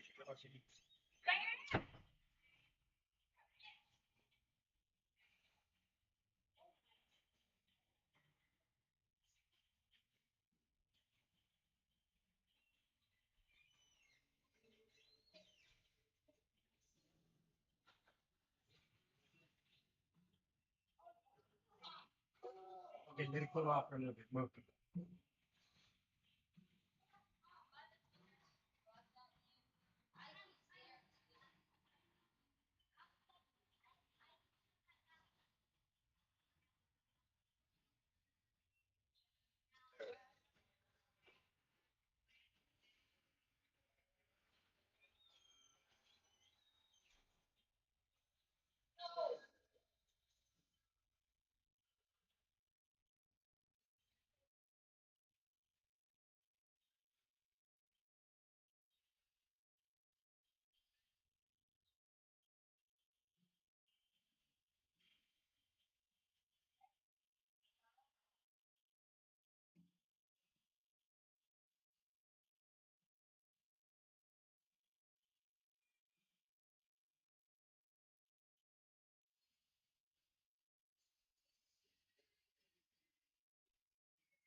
This shit out. Move this shit out the way.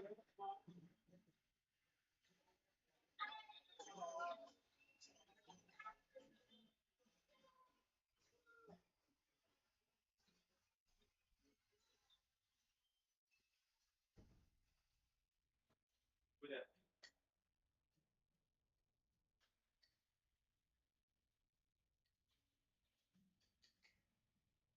Put it underneath the couch. Oh, Jerry.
Get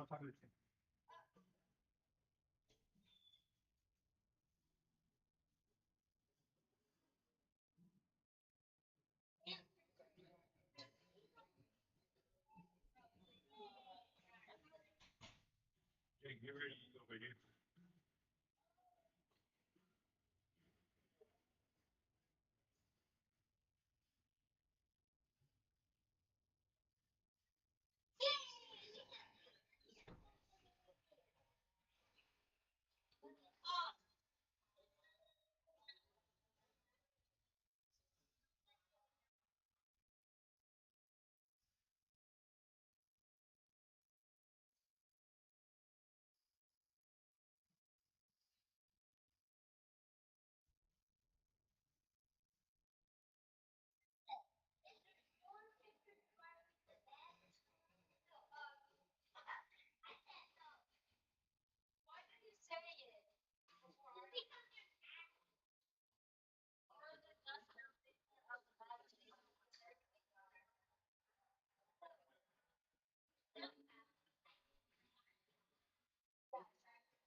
Want to learn how to make skill builds like me, princess?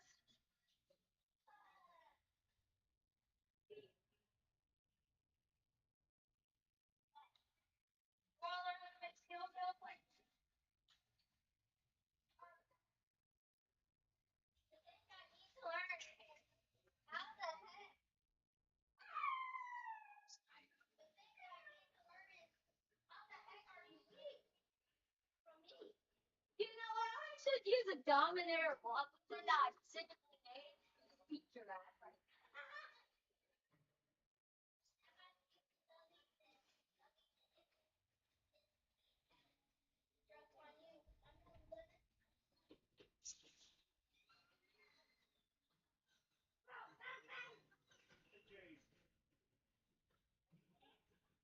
Oh yeah, I'm so full. Oh yeah.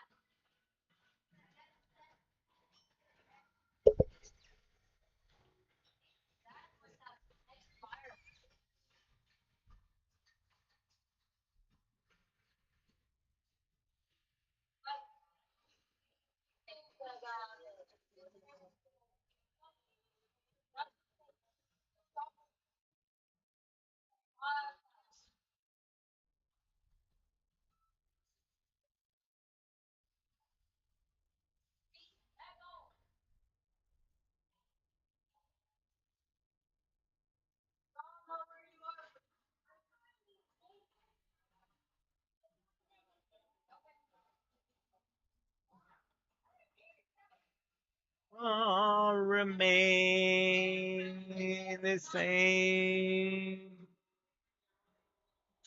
All right, she about to eat some of this soup. Watch some more of this conspiracy theory ass shit.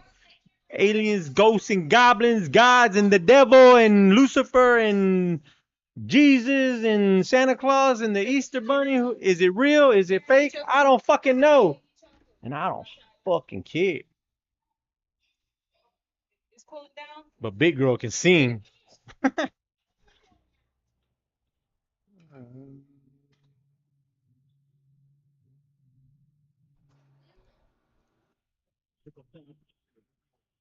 An existing hominid, and who struggled with the Earth's conditions in ways suggesting they were adapting to a different environment.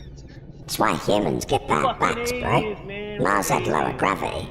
I think it's because people don't get enough exercise. Trust me, bro. Humans were created. The DNA proves it. The texts describe Enki, the being credited with creating humans, as living beneath the earth in a place called Abzu. Underground, not in the sky. Kind of like someone who came from a planet with a dying atmosphere and learned to live below the surface before making the crossover into a new world.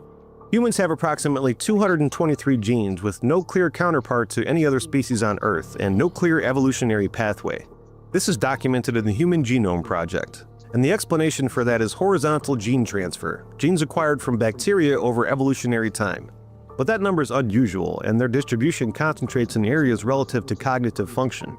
The human accelerated regions, 3,171 sequences of DNA conserved across 500 million years of vertebrate evolution, that then rewrote themselves only in humans, specifically in genes controlling brain development and cognitive function.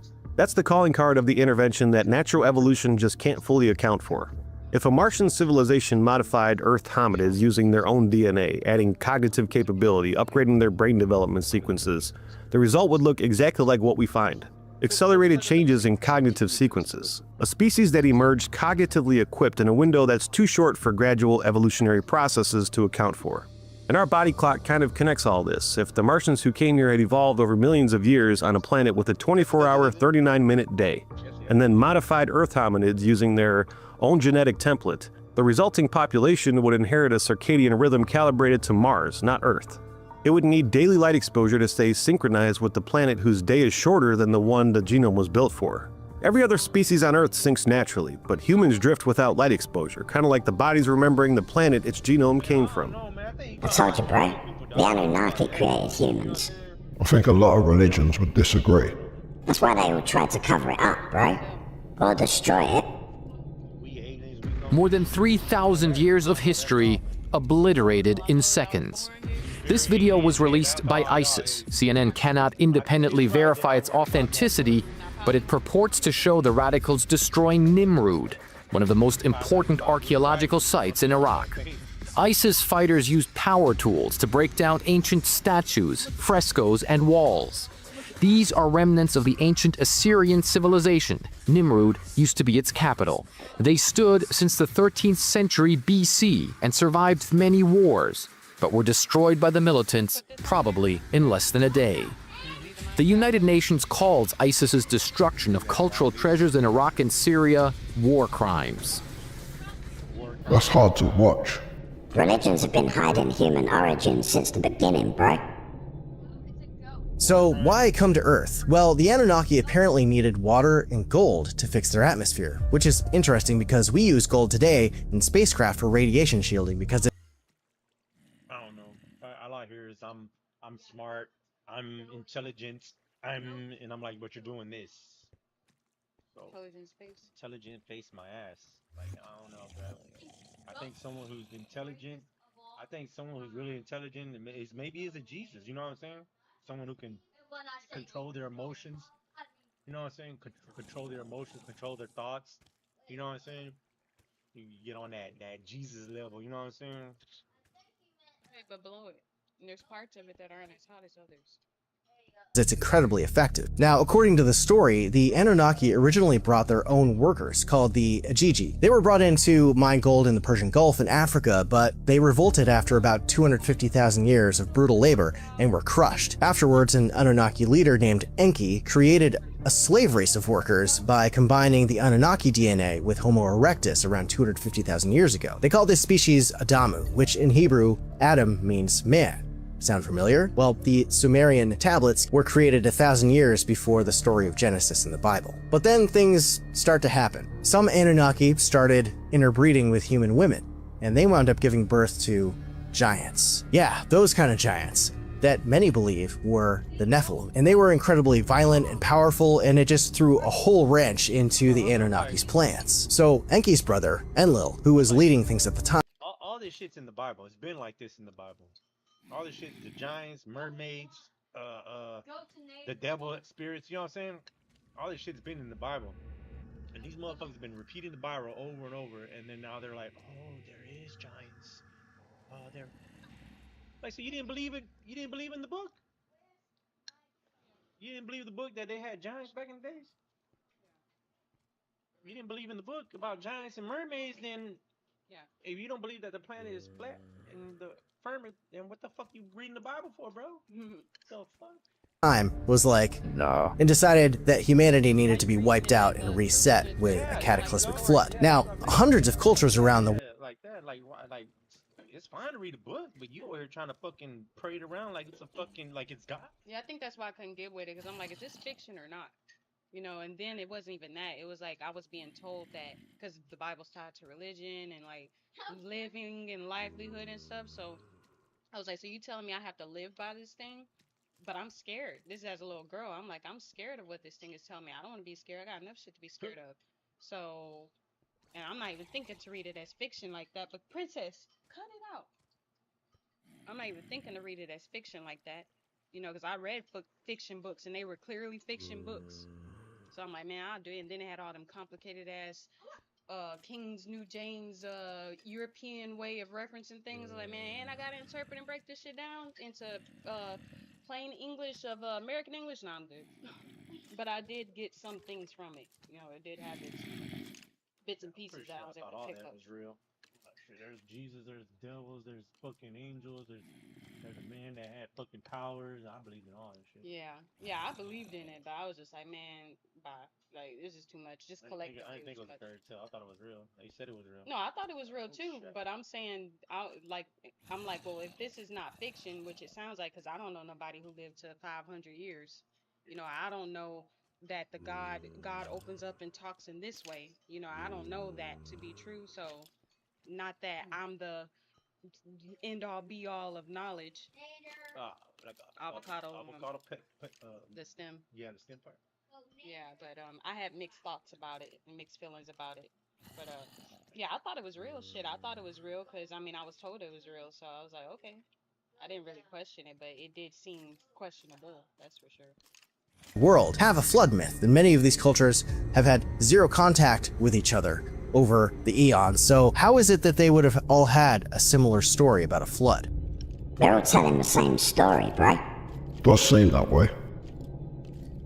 Have you ever thought about how most religions have a flood myth? Sure, everybody knows Noah's Ark, 40 days and 40 nights with 2 of every animal, but what about these? There's the Hindu tradition, where survivors of mankind were led to safety after being warned by a giant fish. There's the Chinese tradition of a farmer capturing a thunder god, and his children taking mercy on the god and setting him free, at which point the god said there would be a giant flood and gave them a gourd to survive the flood in. There's the Norse tradition, where Odin and his brothers fought Ymir the frost giant and his blood flooded the world. Greek mythology tells of how Zeus decided to flood the world after a king decided to sacrifice a child to him. But Prometheus told his kid Deucalion about this, and he and his wife Pyrrha went into a boat and survived for 9 days and 9 nights. When they got out of the boat, they threw rocks behind their shoulders. The ones behind Deucalion became men, the ones behind Pyrrha became women. There's also the indigenous American version with the Blackfoot tribe, where the old man of the mountain led people up to the top of the mountain to survive a flood, and then turned the waters into different colors. And he gave these waters to different people, and when they drank it, they all spoke a different language. The Epic of Gilgamesh of Sumeria has the story of Enlil, the highest of gods, deciding to destroy humanity because they were way too loud. So Enki, the trickster god, decides to tell a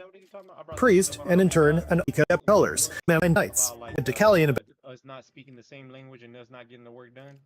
Yeah. Yeah, he just brought that up again. Yeah, well, then he put the power and he made us not talk and we couldn't communicate with each other. I'm like, shit, I don't know how I did it.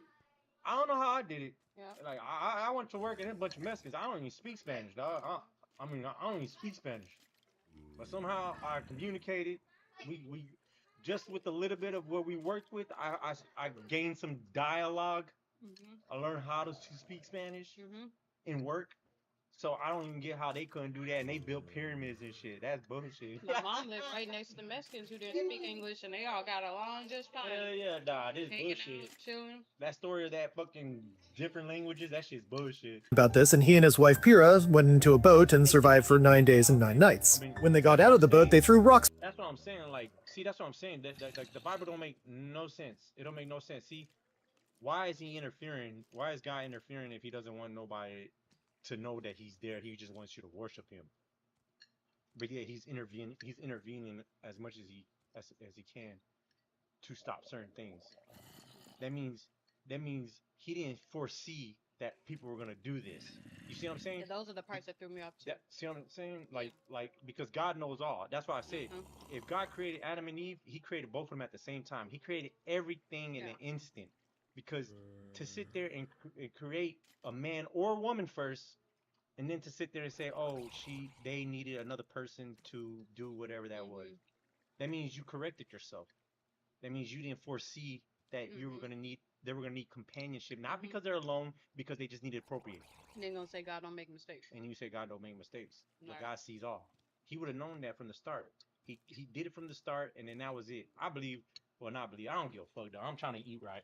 But if anything, I'm like a seed or whatever, dog. Like boom, and everything did itself. You see what I'm saying? Yeah. He snapped his fingers, everything did itself.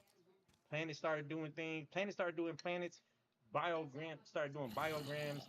The spirit started connecting to things that it could latch on to, I guess. You know what I'm saying? Your spirit or God's spirit. I don't know. But He made it happen. Hey, I don't know, and I don't give a fuck. What I give a fuck is I gotta get this health right. I gotta get rid of these diseases. I gotta get rid of baldness. I gotta get rid of that shit first, and I gotta get this health right, and then I'll go start thinking about all that other shit. These dudes are just, I just do this for entertainment. It's fun. Behind their shoulders. The ones behind Akalian became men, the ones behind Pyrrha became women. Just like when they're like, nah, the Bible is exactly truth, and we gotta follow it to a T. And I want to see all the white folks just in shackles, and they're like, we're slaves now, because that's what it says. You're supposed to be enslaved. So yeah. So you're supposed to be enslaved, and that's it. That's it. That's the way life works. You're a slave now, and so the Bible is right. There's also the indigenous American version with the Blackfoot tribe, where the old man of the mountain led people up to the top of the mountain to survive a flood, and then turned the waters into different colors. And he gave these waters to different people, and when they drank it, they all spoke a different language. The Epic of Gilgamesh of Sumeria has the story of Enlil, the highest of gods, deciding to destroy humanity because they were way too loud. So Enki, the trickster god, decides to tell a priest, and in turn, an ark saves a lot of humanity. There's the Aztec tradition, which says that the people who died in the flood didn't actually die, but instead were turned into fish. The Australian Aboriginal tradition tells the story of a greedy frog who drank up all the water, and all the animals of the world got together to make him laugh so he'd spit it out, an eel ultimately making him do so, which flooded the land. So what can we deduce from all this? Is it all an allegory for the Ice Age? Is the myth actually true and we were all on an ark? Is it because of a spaceship that flew off and it just became a part of tradition? Who knows? But if you come across a giant fish that tells you to get in a gourd to survive the flood, get in the gourd. It can't be a coincidence that so many religions had a flood myth. It's not, bro. It happened.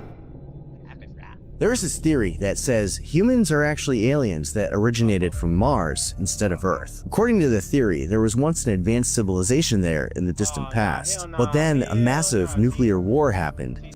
See, that's white folks doing that propaganda shit. They're going over here. See, they were talking about those Pakistans or whatever they were that were destroying those stones and stuff. They're like, oh, look at them. That's a humanity to crime. That's a war against. That's a crime against wars. War against crime. Crime war, whatever. I'm like, but that's what everybody does in history. Whenever they conquer somebody or whatever they conquered, they get rid of their shit and they reestablish their history. They put in their dominance. Oh, when it's somebody else, you want to put light on it. You know what I'm saying? Yeah, when it's them, they're like, oh, we're going to destroy. No, that's not fair. But then all the King James and fucking all these other fucking shit, nah. Go back to your country shit, nah. When it comes to us, when it comes to white folks, no. We don't go back to our countries. And we don't, what is it? I don't know. I don't believe in this shit. I don't know what their truth is. Oh yeah, America's free. Destroying Mars and its civilization, making it uninhabitable, with only a few of us managing to escape to Earth to start over. Now, here's where it gets interesting. There's this element that's called xenon. It's a noble gas used for lighting, but I'm talking more specifically about xenon-129. This isotope is typically only created after nuclear explosions or reactor leaks. And here's the thing, Mars has a ton of this stuff, especially around these two spots. Now, natural nuclear reactors can happen, but whatever this is, looks more like someone was blowing the place up. Is this evidence of such a cataclysm? With evidence of ancient rivers and ocean beds, along with organic materials being found, coupled with strange anomalies that look man-made, this theory has made people wonder. Which is it? Did they leave because they nuked it, or because the atmosphere was fucked? Both, bro. They were fighting over resources. Yo, what's good? We got a new merch drop at the end of this episode. If you want to win some of our merch, all you gotta do to win is leave a comment on this video and be subscribed. Let's get back to the show. So what happened to Mars? Mars wasn't always what it looks like now. NASA confirmed that Mars once had liquid water on its surface, rivers, lakes, possibly oceans. It had a thicker atmosphere and conditions that could support life. Something happened that stripped the atmosphere and ended the liquid water period. The surface is now cold and dry and bombarded with radiation that would kill most of Earth's biology. Solar wind stripping the atmosphere over billions of years is the most popular explanation, but it's probably not the whole answer. A plasma physicist named John Brandenburg, who worked at the Lawrence Liverpool National Laboratory, Sandia National Laboratories, and on NASA-related projects, looked at the isotopic data from Mars and arrived at a different ending. The ratio of xenon-129 to other xenon isotopes in the Martian atmosphere is unusually high. It closely matches the signature left by nuclear weapons detonations rather than natural geological processes. The surface shows concentrated deposits of uranium and thorium in the northern plains, close to Cydonia Mensa. He published this in the Journal of Cosmology and presented it at the Lunar and Planetary Science Conference. The mainstream response is that the isotopic anomalies must have geological explanations. But what are those explanations? You can't just state that and not have a reason. That's pretty crazy. I told you, bro. They started nuking each other, so some of them left. Humans are still trying to do that with this planet. We have another explanation of what destroyed the Martian atmosphere. Yeah. It all comes back to Viking. 1976, it went and it took atmospheric measurements of Mars, in addition to soil samples and this, that, and the other, photographs. What is the Martian atmosphere composed of? Mostly carbon dioxide.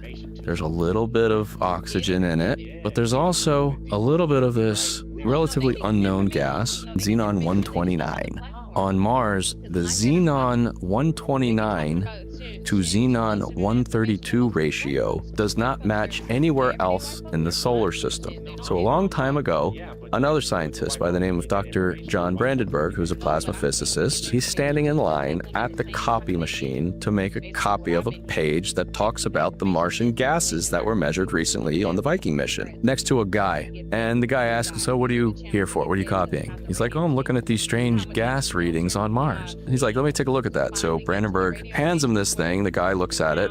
Interesting. And his face shrinks. Mars was nuked. Guy drops his book, leaves, and walks down the hall. He said something aloud that he wasn't supposed to. The xenon-129 anomaly indicates a massive thermonuclear detonation in Mars's past, so powerful that it completely ignited the atmosphere and destroyed the life on that planet. If some of them got left behind, they probably would have nuked each other fighting over resources. Yeah, bro. And they've got the proof. In the Cydonia region of Mars, NASA images showed geometric formations that have been debated since the 1970s. A structure that resembles a humanoid face, nearby formations with angular geometry inconsistent with the surrounding terrain. Brandenburg specifically correlates his nuclear explosion sites with Cydonia. The highest uranium and thorium readings on Mars were taken right in the Cydonia region where these structures appear.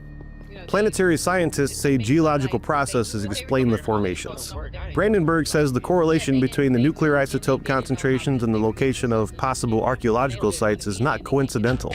And that debate has been running for 50 years and no one can close it. What we know is that Mars had water, it had organic chemistry, it had the conditions for life, and it has regions with both isotopic nuclear anomalies and geometric surface formations that researchers have been arguing about for half a century. But if a civilization existed on Mars before whatever happened, they would have had warning. Atmospheric collapse doesn't happen overnight. They would have had time to plan and leave and go to the nearest habitable planet, and it just happened to be right next door. To be fair, I don't think those photos are proof. Trust me, bro. People have remote viewed it.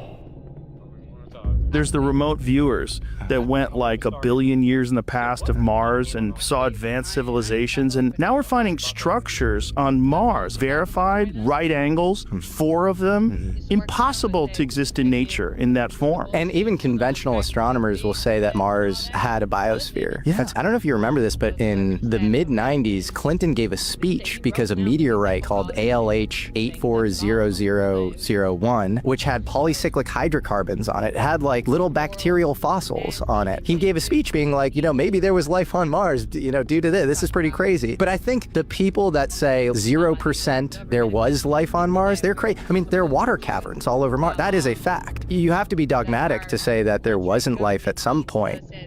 I don't mean there was intelligent life. Joe McMonagle saw them, bro. I asked some people here from DOD. They brought a target. I said, "Oh, really?" He said, "Yeah, I have the envelope in my shirt pocket." They gave him a sealed envelope he folded over, put in his shirt pocket. And I have a card here with GPS locations.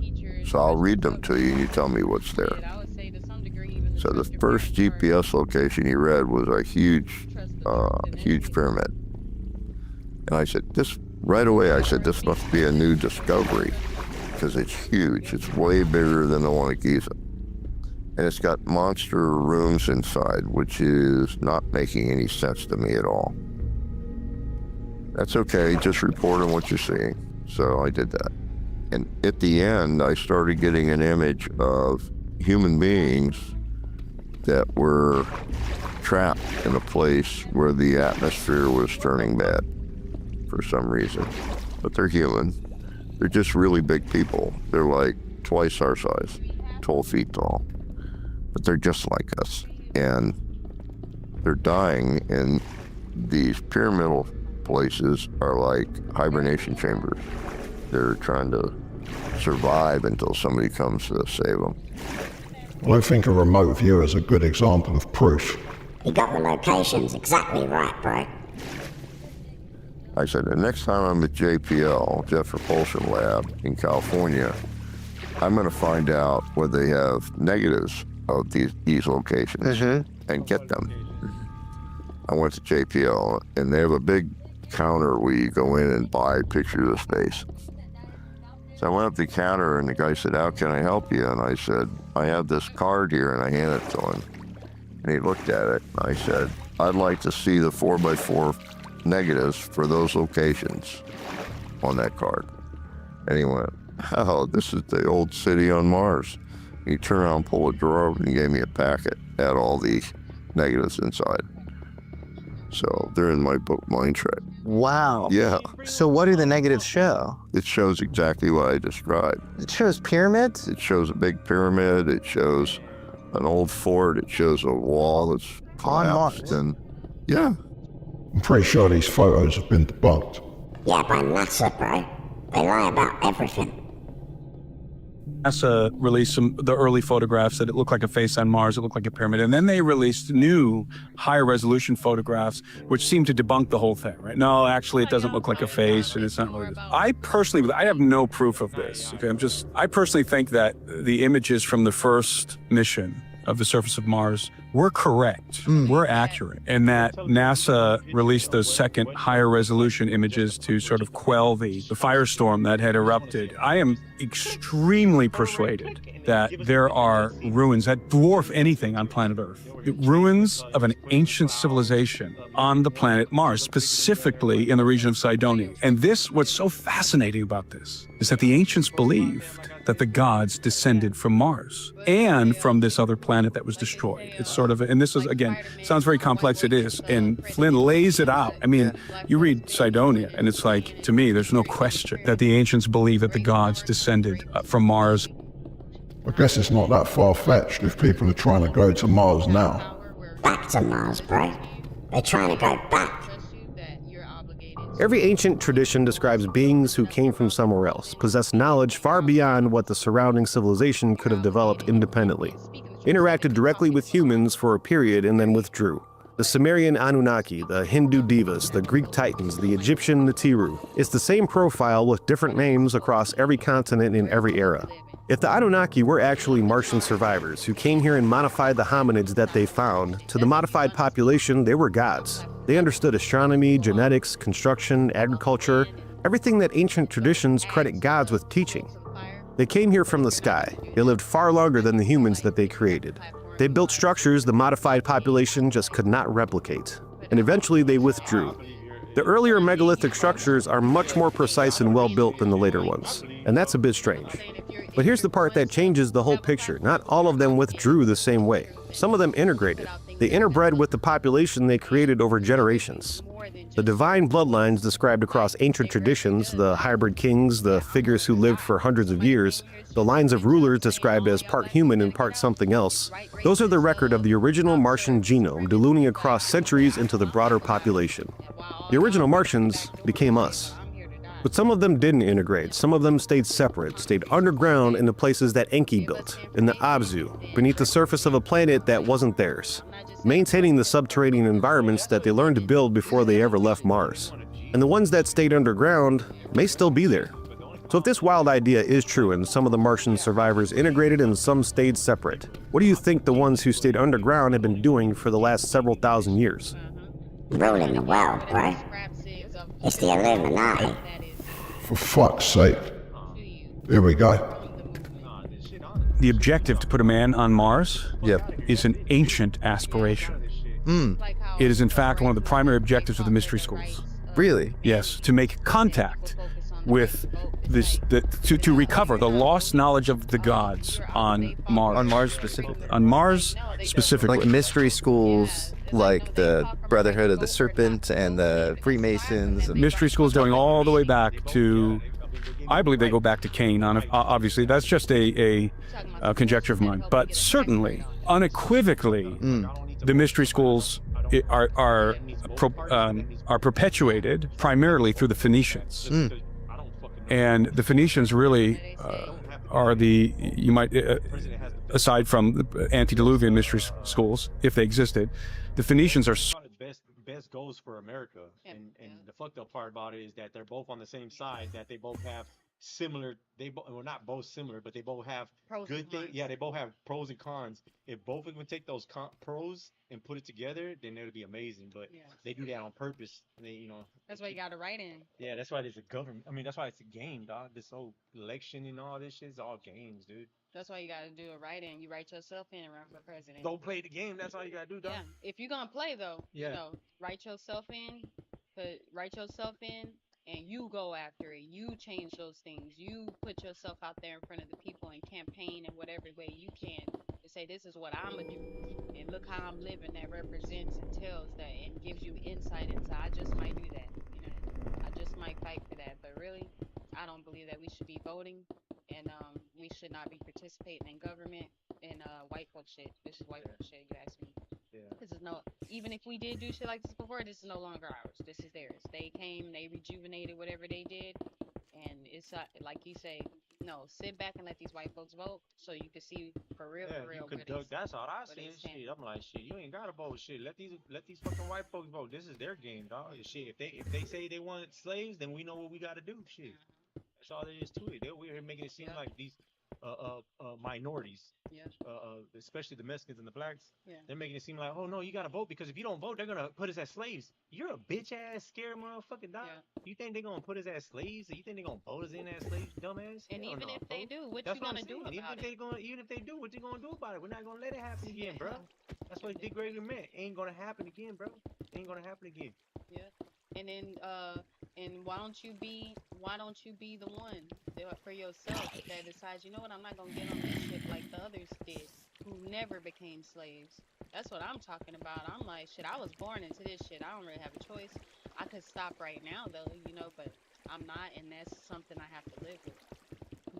But I am striving to get out of this shit in a way that doesn't jeopardize my children's chances, and my husband's chances of living a full life, whatever that is, but shit, I'm like, shit, I'm trying to be like them Africans who never got on that damn boat.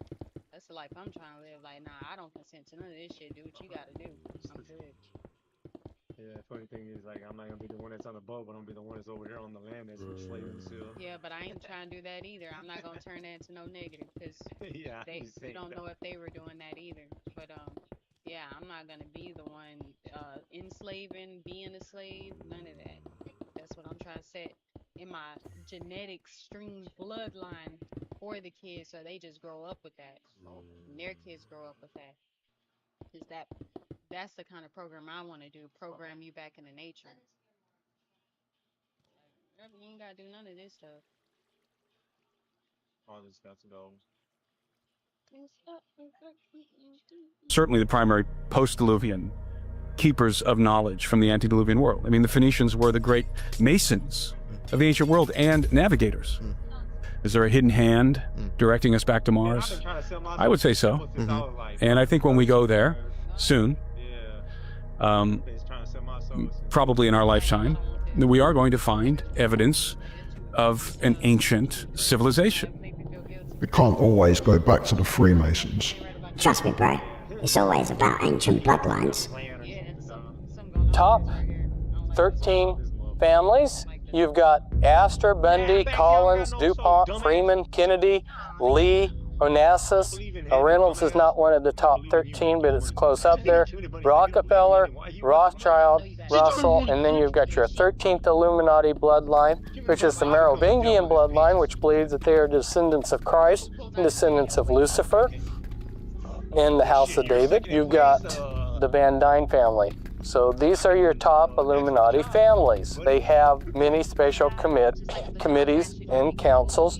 For instance, your Council of 3, 5, 7, 11, 13, your Grand Jury Council, your Committee of 300, your Committee of 500. There was just as strong a Scottish contingency in the Illuminati as your Jewish contingency here on this clan map of Scotland. But you'll see the Kennedys, which is a top 13 Illuminati bloodline. You'll find the Stewarts, who are good friends with the Rockefellers. You'll find the Morgans up here, for instance. Who hasn't heard of Morgan Guarantee? And here are the Sinclairs. They were given a hereditary leadership of Freemasonry and are members of the top 13 the top 13th Illuminati bloodline, the Merovingian Holy Bloodline. I told you, bro. Let us know in the comments if you want to see a deep dive on Illuminati bloodlines. These are men of the Illuminati. They have been using the United States as their proxy because for many years they have sought to gain control of the United States because even today, this is what is called the last great superpower on Earth. To get their way, they must control the United States. With the United States, then the United Nations and all of the rest of the nations of the world, including, of course, the European community, will come under their sway. My opinion is they control the FBI. Remember, the founder of the FBI, J. Edgar Hoover, was a 33rd degree Freemason. Pike is probably known as by the Masons as their greatest hero in history. He was, by the way,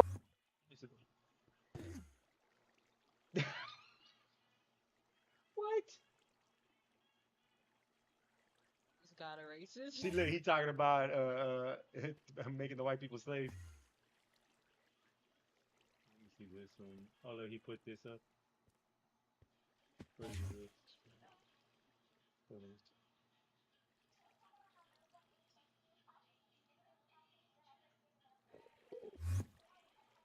Is this the he hasn't put up a new video yet? Upcoming.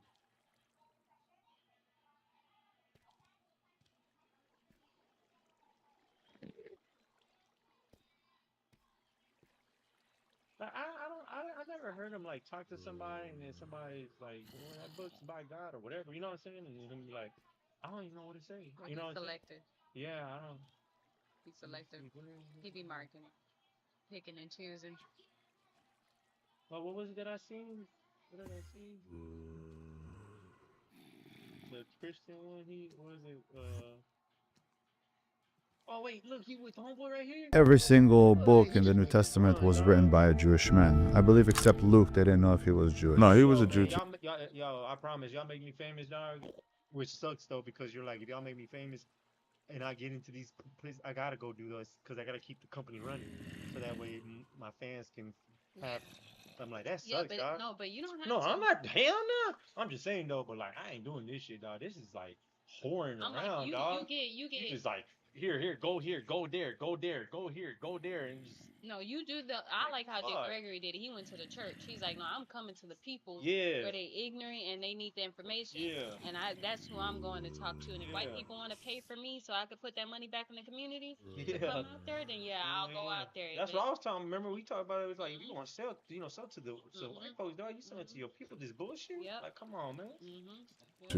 They're All of not them was 100% sure, but No, they all was written by a Jewish I'm gonna tell you man. how you know, because the New Testament is only for Israelites. It's only for Jews. It's not Let me for- ask you, was Jesus a Jew? Absolutely. Was he white or black? By today's standards, he would be black. What does that mean? So I grew up Christian on my mother's side and father's side. And it wasn't until I got older that I started seeing the lies of it when I was young. And then I stepped away from it when I got older. I 100% agree that everyone had slaves. Every single us. culture. And then you had know what's slaves. crazy?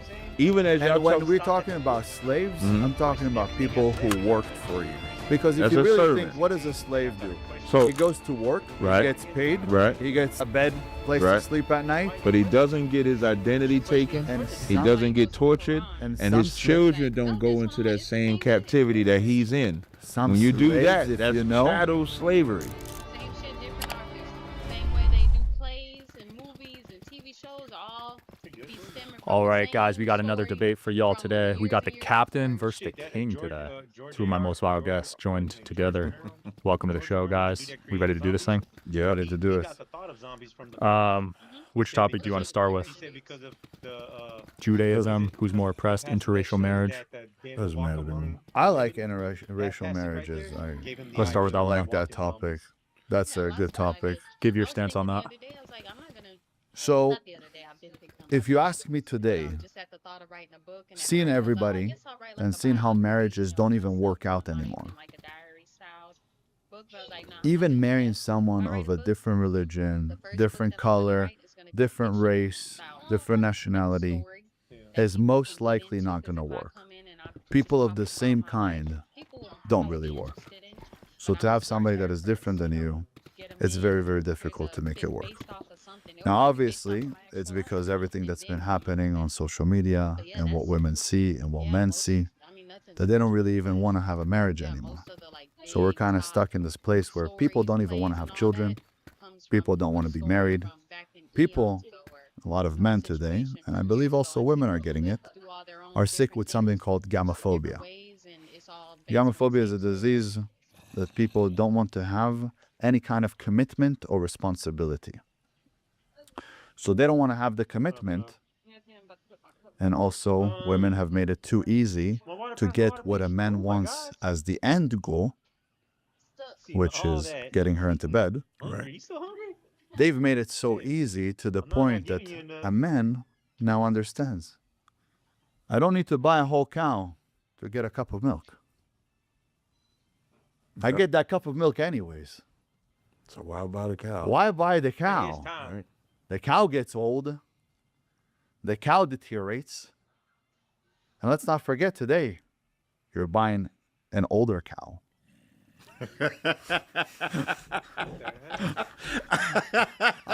I'm not gonna lie. I'm not gonna lie.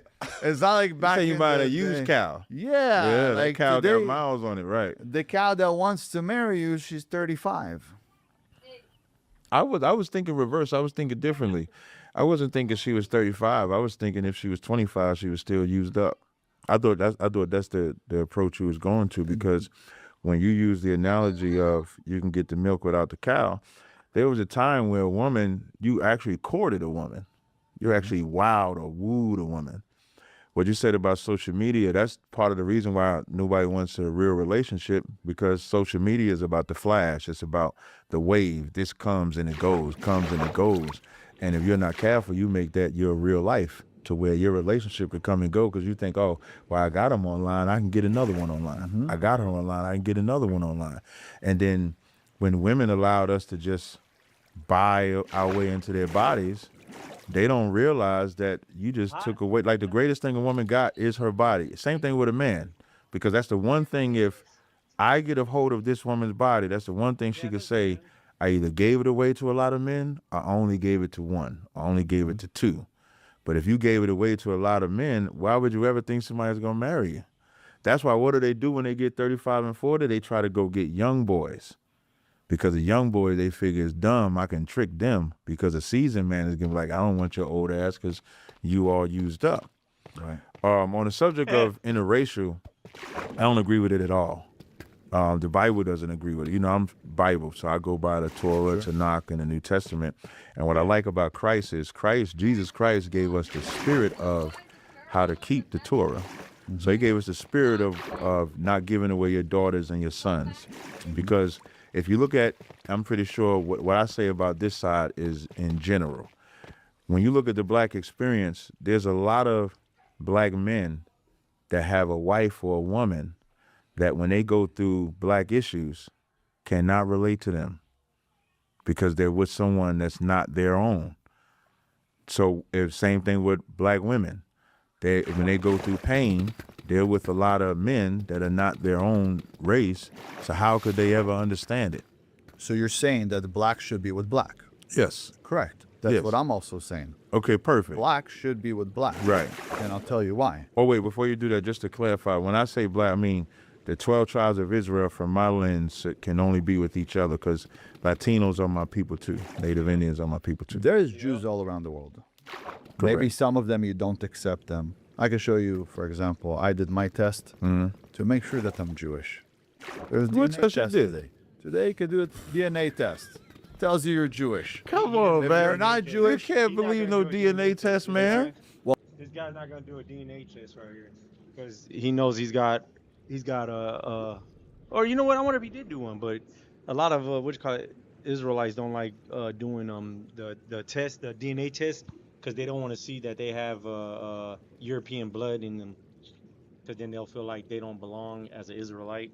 So then they use, if your daddy is an Israelite, then you are, I don't know. It's got to be your grandfather's. It's got to be from grandfather to grandfather to grandfather. But they're finding out now that the woman's chromosomes is the one that holds on to the genes.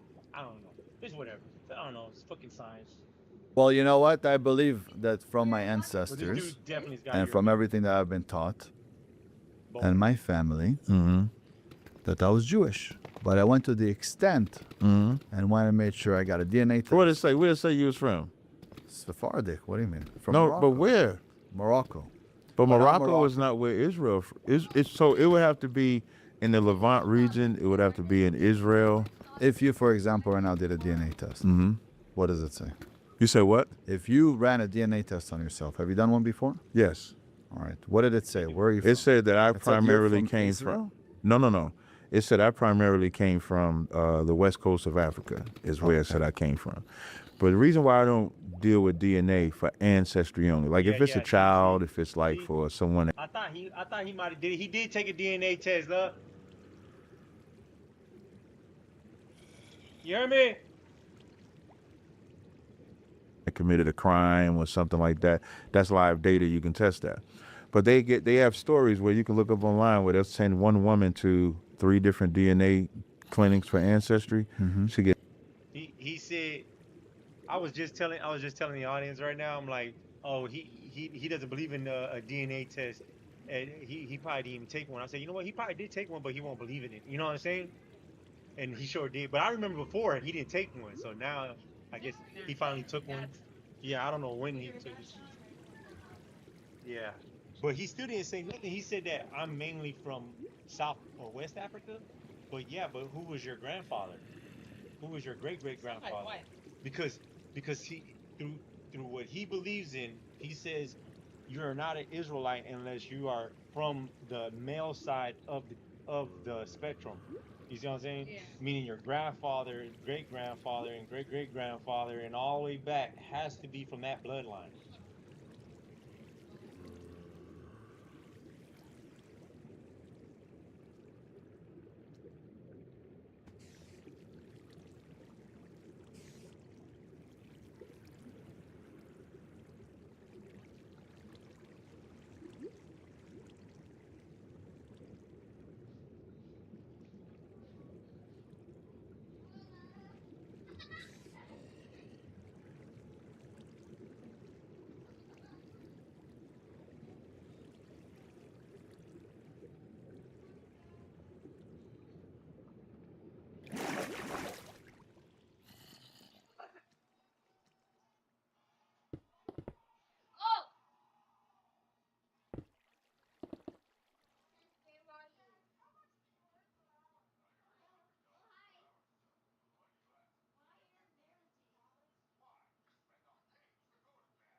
What the hell?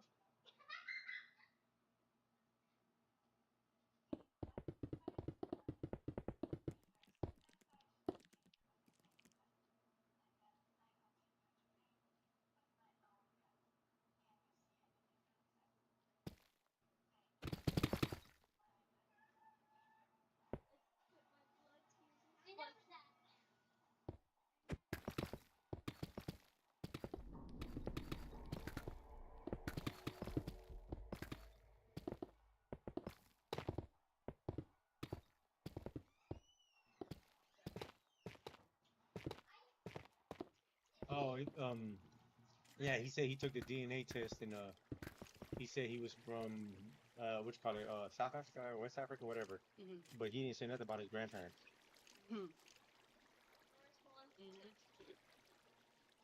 Get three different answers. There's a white couple. But I went to the Now he's explaining why he don't believe in it, even though he took it though. You see what I'm saying? You didn't need to take it. You should have never took it. You So should. if it said what you wanted, you would have believed it? Yeah. You see what I'm saying? You should have never took it, bro. See, he don't believe in his faith, bro. No, you keep following the words you said you're gonna follow, and when you get to heaven, God's gonna let you know if you're that 3,000. See? He has faith. He has faith in man's tools and shit. extent and went and made sure I got a DNA test. What did it say? Where did it say you was from? Sephardic. What do you mean? From No, Morocco. but where? Morocco. But Not Morocco is not where Israel is. It's so it would have to be in the Levant region. It would have to be in Israel. If you, for example, right now did a DNA test, what does it say? You say what? If you ran a DNA test on yourself, have you done one before? Yes. All right. What did it say? Where are you from? It said that I It said you're primarily from came Israel? from. No. It said I primarily came from the west coast of Africa. Is where it said I came from. But the reason why I don't deal with DNA for ancestry only, like if it's a child, if it's like for someone that committed a crime or something like that, that's live data. You can test that. But they. Wait, what? If it's not to be trusted in one regard, it's not to be trusted. Yeah, that's what I was about to say. That don't make no sense. He's like saying, well, I don't trust it in this, but I do trust it in the legal proceedings. Cause just in case my kid or me, and they need to charge this person guilty, I'm gonna go ahead and say, yeah, I'm gonna go with man's science and the belief of man that that's true. You're contradicting yourself, bro. What did I say? That you shouldn't believe in DNA tests because of fucking because I'm not a science. That's why I don't know how to work the motherfucker. That's why. I can't do it myself. Yeah. It don't count. If I can't do it myself, then I don't know what to fucking tell you, bro. Cause what did I say? Because he's gonna sit up pull up like, oh man, the reason why I don't trust it is because some people did some DNA testing. I don't need all that. You know, I'll tell you right now. They did when they started using DNA tests, they started arresting people. And then after that, years later, they're like, oh, you know what? We fucked up on this DNA thing. It's messing up. So this guy, he didn't do it. So if it wasn't working then, what makes you think I want to believe in it now? Like, come on, man. I don't know. All that DNA testing and shit. If Jesus is real, they looking for that motherfucker. You see what I'm saying?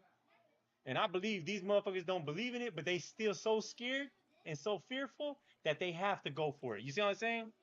Aliens, oh, put the money into science and rockets. spiritual worlds. Give Jesse some money. He's gonna build a portal. He said on Minecraft.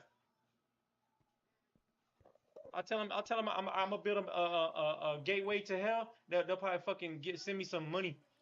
Yeah, tell us how you do that on Minecraft. Let me get that. Let me get that. Give me $2 million. Trick government, the devil, whoever. Give me $2 million. I'll figure it out. Just Y'all the same person. this motherfucker. Duped again. Gave us all rope though. Goddamn fucking fire right there. Damn. Okay, let me hear what he has to say about the DNA shit. They have stories where you can look up online where they'll send one woman to 3 different DNA clinics for ancestry. She get 3 different answers. There's a white couple that had triplet daughters. They sent them for a DNA test. Even they. Shit, maybe white people are the devil. I mean, no, what is it? Demons? Yeah. Yeah, demons. Maybe they were the angels. Maybe they were the angels that were on God's side. I would say if the Bible is real and all that shit's real, yeah, I would say that. They were the first. They were the first here. That's why they're so upset. You see what I'm saying? Because now they have to come down to heaven. They got cast down to earth, and then made it with the humans. Built these Nephilims with red hair, tall. You see what I'm saying? I don't know, man. Like we still live in that. If the Nephilims are still here. Their information was not the same, and they all went to the same clinic, because you can only go back so far before it's just a guess. So if they know you're Jewish, right, and they know I came off the slave ships, it ain't gonna be nothing to say, well, you come from the west coast of Africa. I knew that before I took a DNA test. There's gonna be nothing to say that you came from Morocco, because your history already says you come from Morocco. So I don't trust the DNA. So mine shows that I'm a Sephardic Jew. And I have a little bit of Ashkenazi, but mostly like 99%. You got some of that Ashkenazi on your daddy's side or your mama's side? Mom's side. So, okay. But I'm 99%. On your dad's side, which one? That's you selling out right there. You did it for money. So what is your price then? You see what I'm saying? Which he already showed that because he meeting with all these white folks and letting them. Like, I guess you're getting the word out, but you meet with these white folks that you wouldn't even be in their presence. Yeah. Yeah, basically. But I mean, shit. I think he was the one where they was beating up that white dude on the side of the road while he was preaching. He was like, "Fuck him." So by even giving these folks like your time, because they paying you, so it doesn't even matter. Because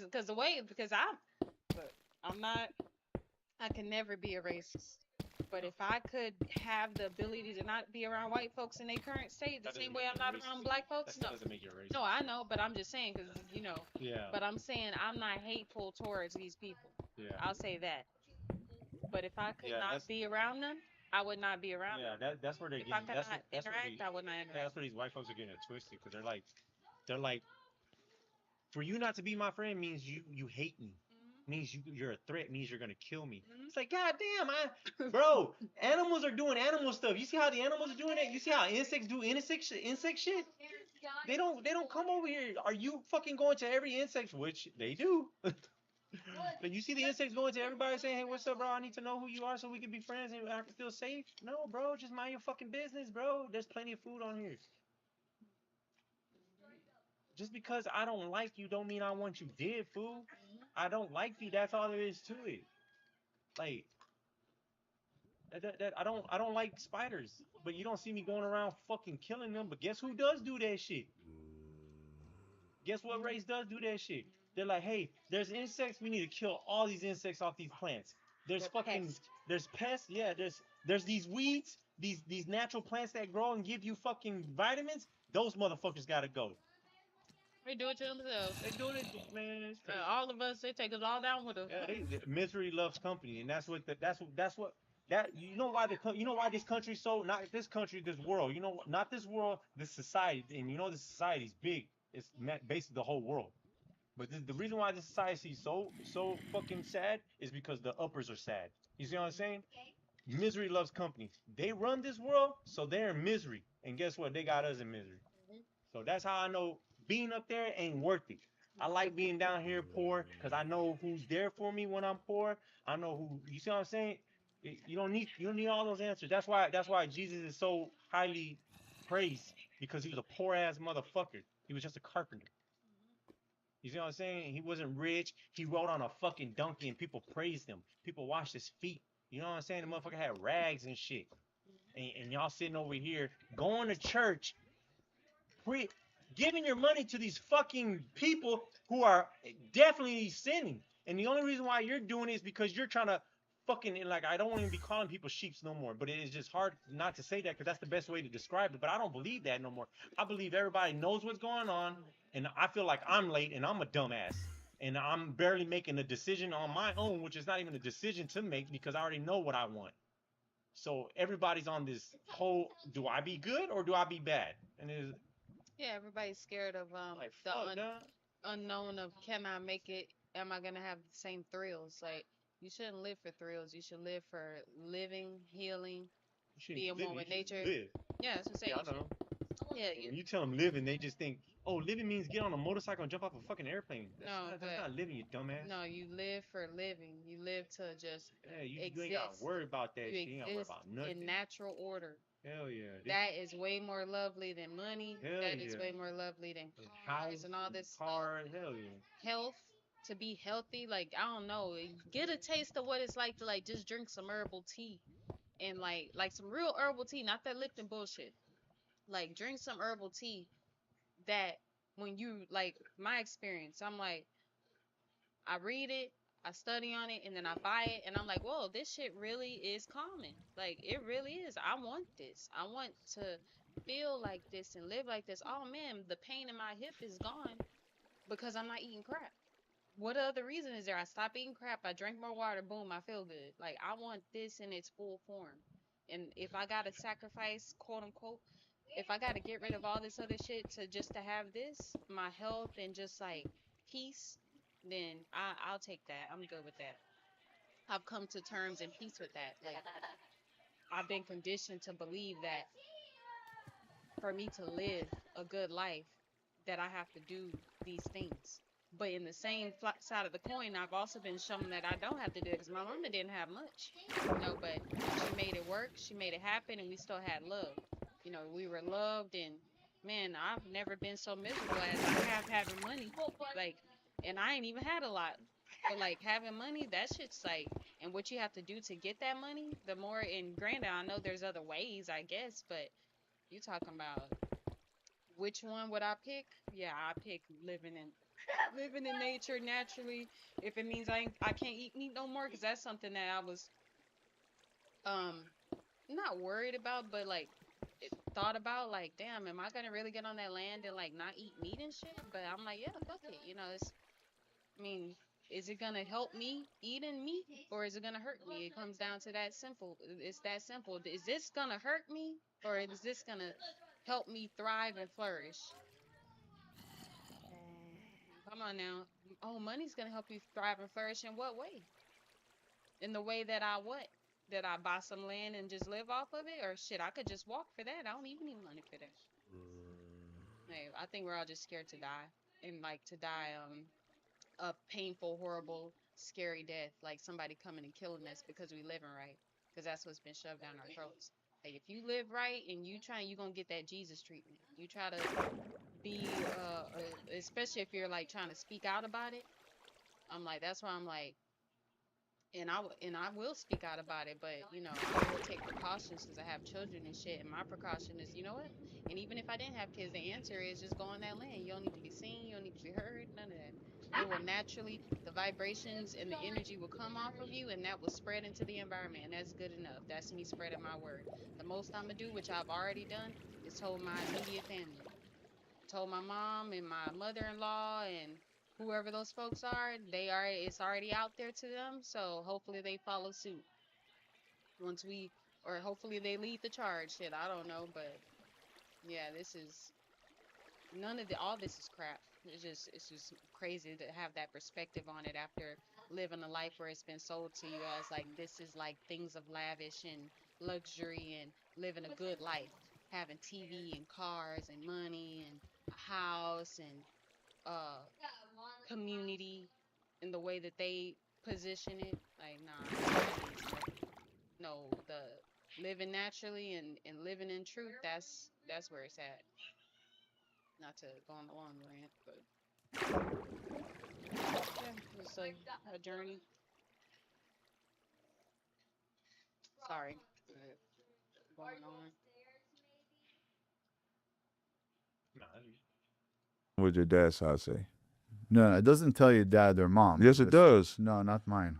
Yeah, but Mine you told me should have had. I'm a you should have- 99 or 98% Sephardic. Where did you go, if you don't mind me asking? Ancestry. So I did 23andMe. So you're supposed to get a paternal side and a maternal side. And the importance of that statement is that, like a woman, like if we had a woman in here and she said she did that, she couldn't get her father's side because she doesn't carry the Y chromosome. Because you and I carry X and Y. This is science again, right? He knows this because of science, right? I'm just trying to keep track. Like, does he believe in the Bible? Does he believe in, like, because you don't need all that to say who you believe. If you believe who you are, then that's who you is. No one can tell you who you isn't. I don't give a fuck. I sat here and I said I'm a dog. Ain't nobody gonna tell me nothing. I'll die with that. You see what I'm saying? Yeah. So he's like, oh, DNA, Y chromosome, and hey, come on, man, you gotta pick a side, bro. You on the religious or you on the science side? I'm trying to understand where you at, bro. Could be neither one of them cults. For real. You can get your X data and you can get your Y data. The Y data is the data that they says never changes. Even like in the Bible, how it goes by you are what your father is. You're with the children of Israel.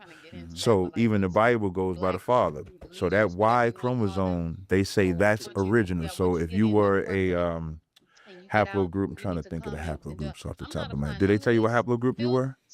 So you're saying that back in the day it used to go by the father, right? Absolutely. And then it's changed to the mother. No, You know why? Because them Ashkenazis, them Jewish and Judaism changed it. But that's nowhere in the Old or New Testament. You ever heard of Bar Kokhba? No, you could tell me about it. Bar Kokhba is in the Bible when he rebelled against the Romans. And they killed over 1 million Jewish men. And they enslaved the women. That's not in the Bible what you're talking about. We'll talk about it a little bit longer. We'll look into it. With Bar Kokhba, you believe in the New Testament? I never went to the New Testament. The New Testament was... When you say Romans, though, you would have to talk about the New Testament. Well, I'm giving you one of the stories of why it switched to the time. You know, let's say if you sat down and you read the New Testament and you... I read the New Testament. I believe in the New Testament. And I get that. Yeah. You believe in Jesus. That's right. That you are Jewish. No, I'm not Jewish. No? No, I'm a Jew. I'm not Jewish. What's the difference? Like the Jewish is like you want to be a Jew. That's not even in the Bible. Jewish is not in the Bible. It's either Jew, Jews, or Judah. Jewish is more like Judaism. So when you break down, you are from your mother, you're going to tell me some story about something happened to men, and now you only come from women. But last time I checked, we all had sperm in our balls. And if we got sperm in our balls... Nothing for the live. Oh, put it on mute.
that sperm plants in the seed. So if I was to take, I won't use me because I won't do shit like that. But if a white man would, no, I don't want to use him. A Chinese man, if a Chinese man was to have sex with a white woman, with an African woman, and with an Asian woman, that seed that he planted in there would all come out Chinese because that's what he is. But in Judaism, y'all gonna tell me because the baby came out of a Jewish woman, that makes the baby Jewish. And that's not in the Bible. Okay. Did I explain it good? I mean, you're explaining it. You have your ways. No, I'm asking if I good. I'm at, like, I don't know if it's 100% good for me, but that's why I want you to chime in. I want you to. So there is a bit of an issue because the knowledge that I have and the knowledge that you have is knowledge that was put upon us. Correct. Every single book in the New Testament was written by a Jewish man. I believe except Luke, they didn't know if he was Jewish. No, he was a Jew too. All of them was 100% sure, but no, they all was written by a Jewish I'm gonna tell you man. how you know because the New Testament is only for Israelites. It's only for Jews. Let me ask you: was Jesus a Jew? Absolutely. Was he white or black? He would, by today's standards, he would be black. What does that mean? Meaning, like the terms black, white didn't exist back then. But the N-word, for example, in Acts 13:1, they called the disciples Niger, which is where the N-word comes from. The N-word comes from the Latin word niger, which means black. Okay. So Christ is described as woolly hair, skin darker than mine, skin almost as dark as this. So he wouldn't be what they would call. Is this in the New Testament? Yes. And in the Old Testament, because in Daniel 10:5-6, when it describes the Son of Man, it describes him exactly how it describes Jesus in Revelation, the 1st chapter. Now, was he tan because he was out by the desert, or was he black? It said he was so dark as if he burned in the furnace. So I was out in the sun yesterday.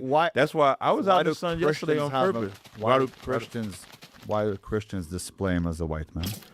Because because the white man would never serve a black king. So of course he's going to take it. What they call you've heard of the Renaissance era.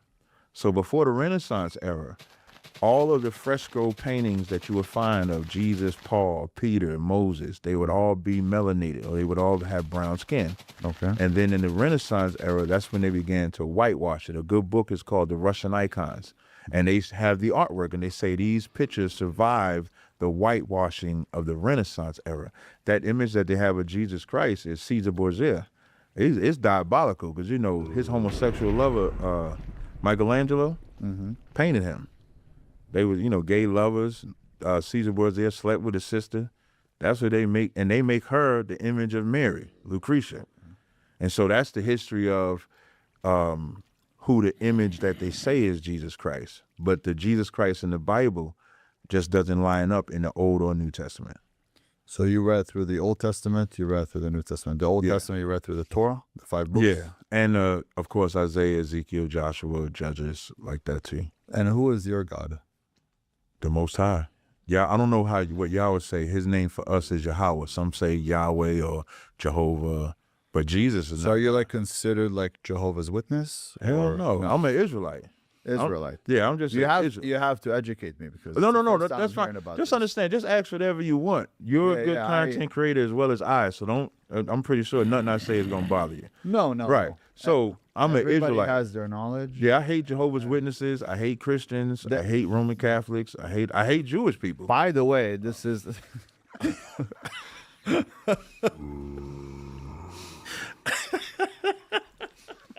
It's funny to me because he's wearing a Jewish star, but this is mine, Jewish star. But this is mine. This is not a star, actually. But you know how this is not a star, though. But you know how it's mind fucking to me because to me you're wearing a Jewish star. But I'm gonna unfuck you because I'm a man. I'm a man, so I'm not gonna fuck you. I'm gonna unfuck you.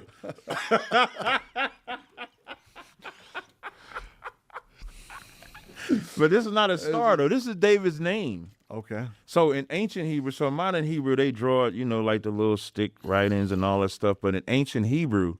So why is everybody so mixed up? Well, I would say it's our fault, meaning the children of Israel's fault, because the children of Let's say you're the Jew. I'm not the Jew. Okay. Right. Why are we all finally so... told the truth. Why are we all so... To me, I have to understand. Okay, I've realized that everybody's the same, just brainwashed differently. Right. Right. That's what I see. We all have a brain. If I took you right now and I raised you as a Arab, you will be an Arab.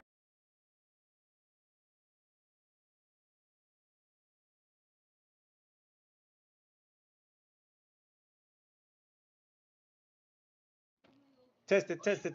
All right, y'all. That's it. I will continue watching this tomorrow. Yeah. Let me save this one. I just want to see what this goofy ass motherfucker before he goes to fight, dog. See him get his ass whooped. Was gonna say, shit. I hope both them motherfuckers get knocked out. Was gonna say, shit. I hope my channel gets big. I'll go knock both of these motherfuckers out, shit. But was gonna say, yeah, that's it for the night shift. It was a late shift. I got called in, completed the job. It was a success. Thank you for showing up. See you tomorrow. From me, Babyjesse963, and my baby963. See y'all tomorrow.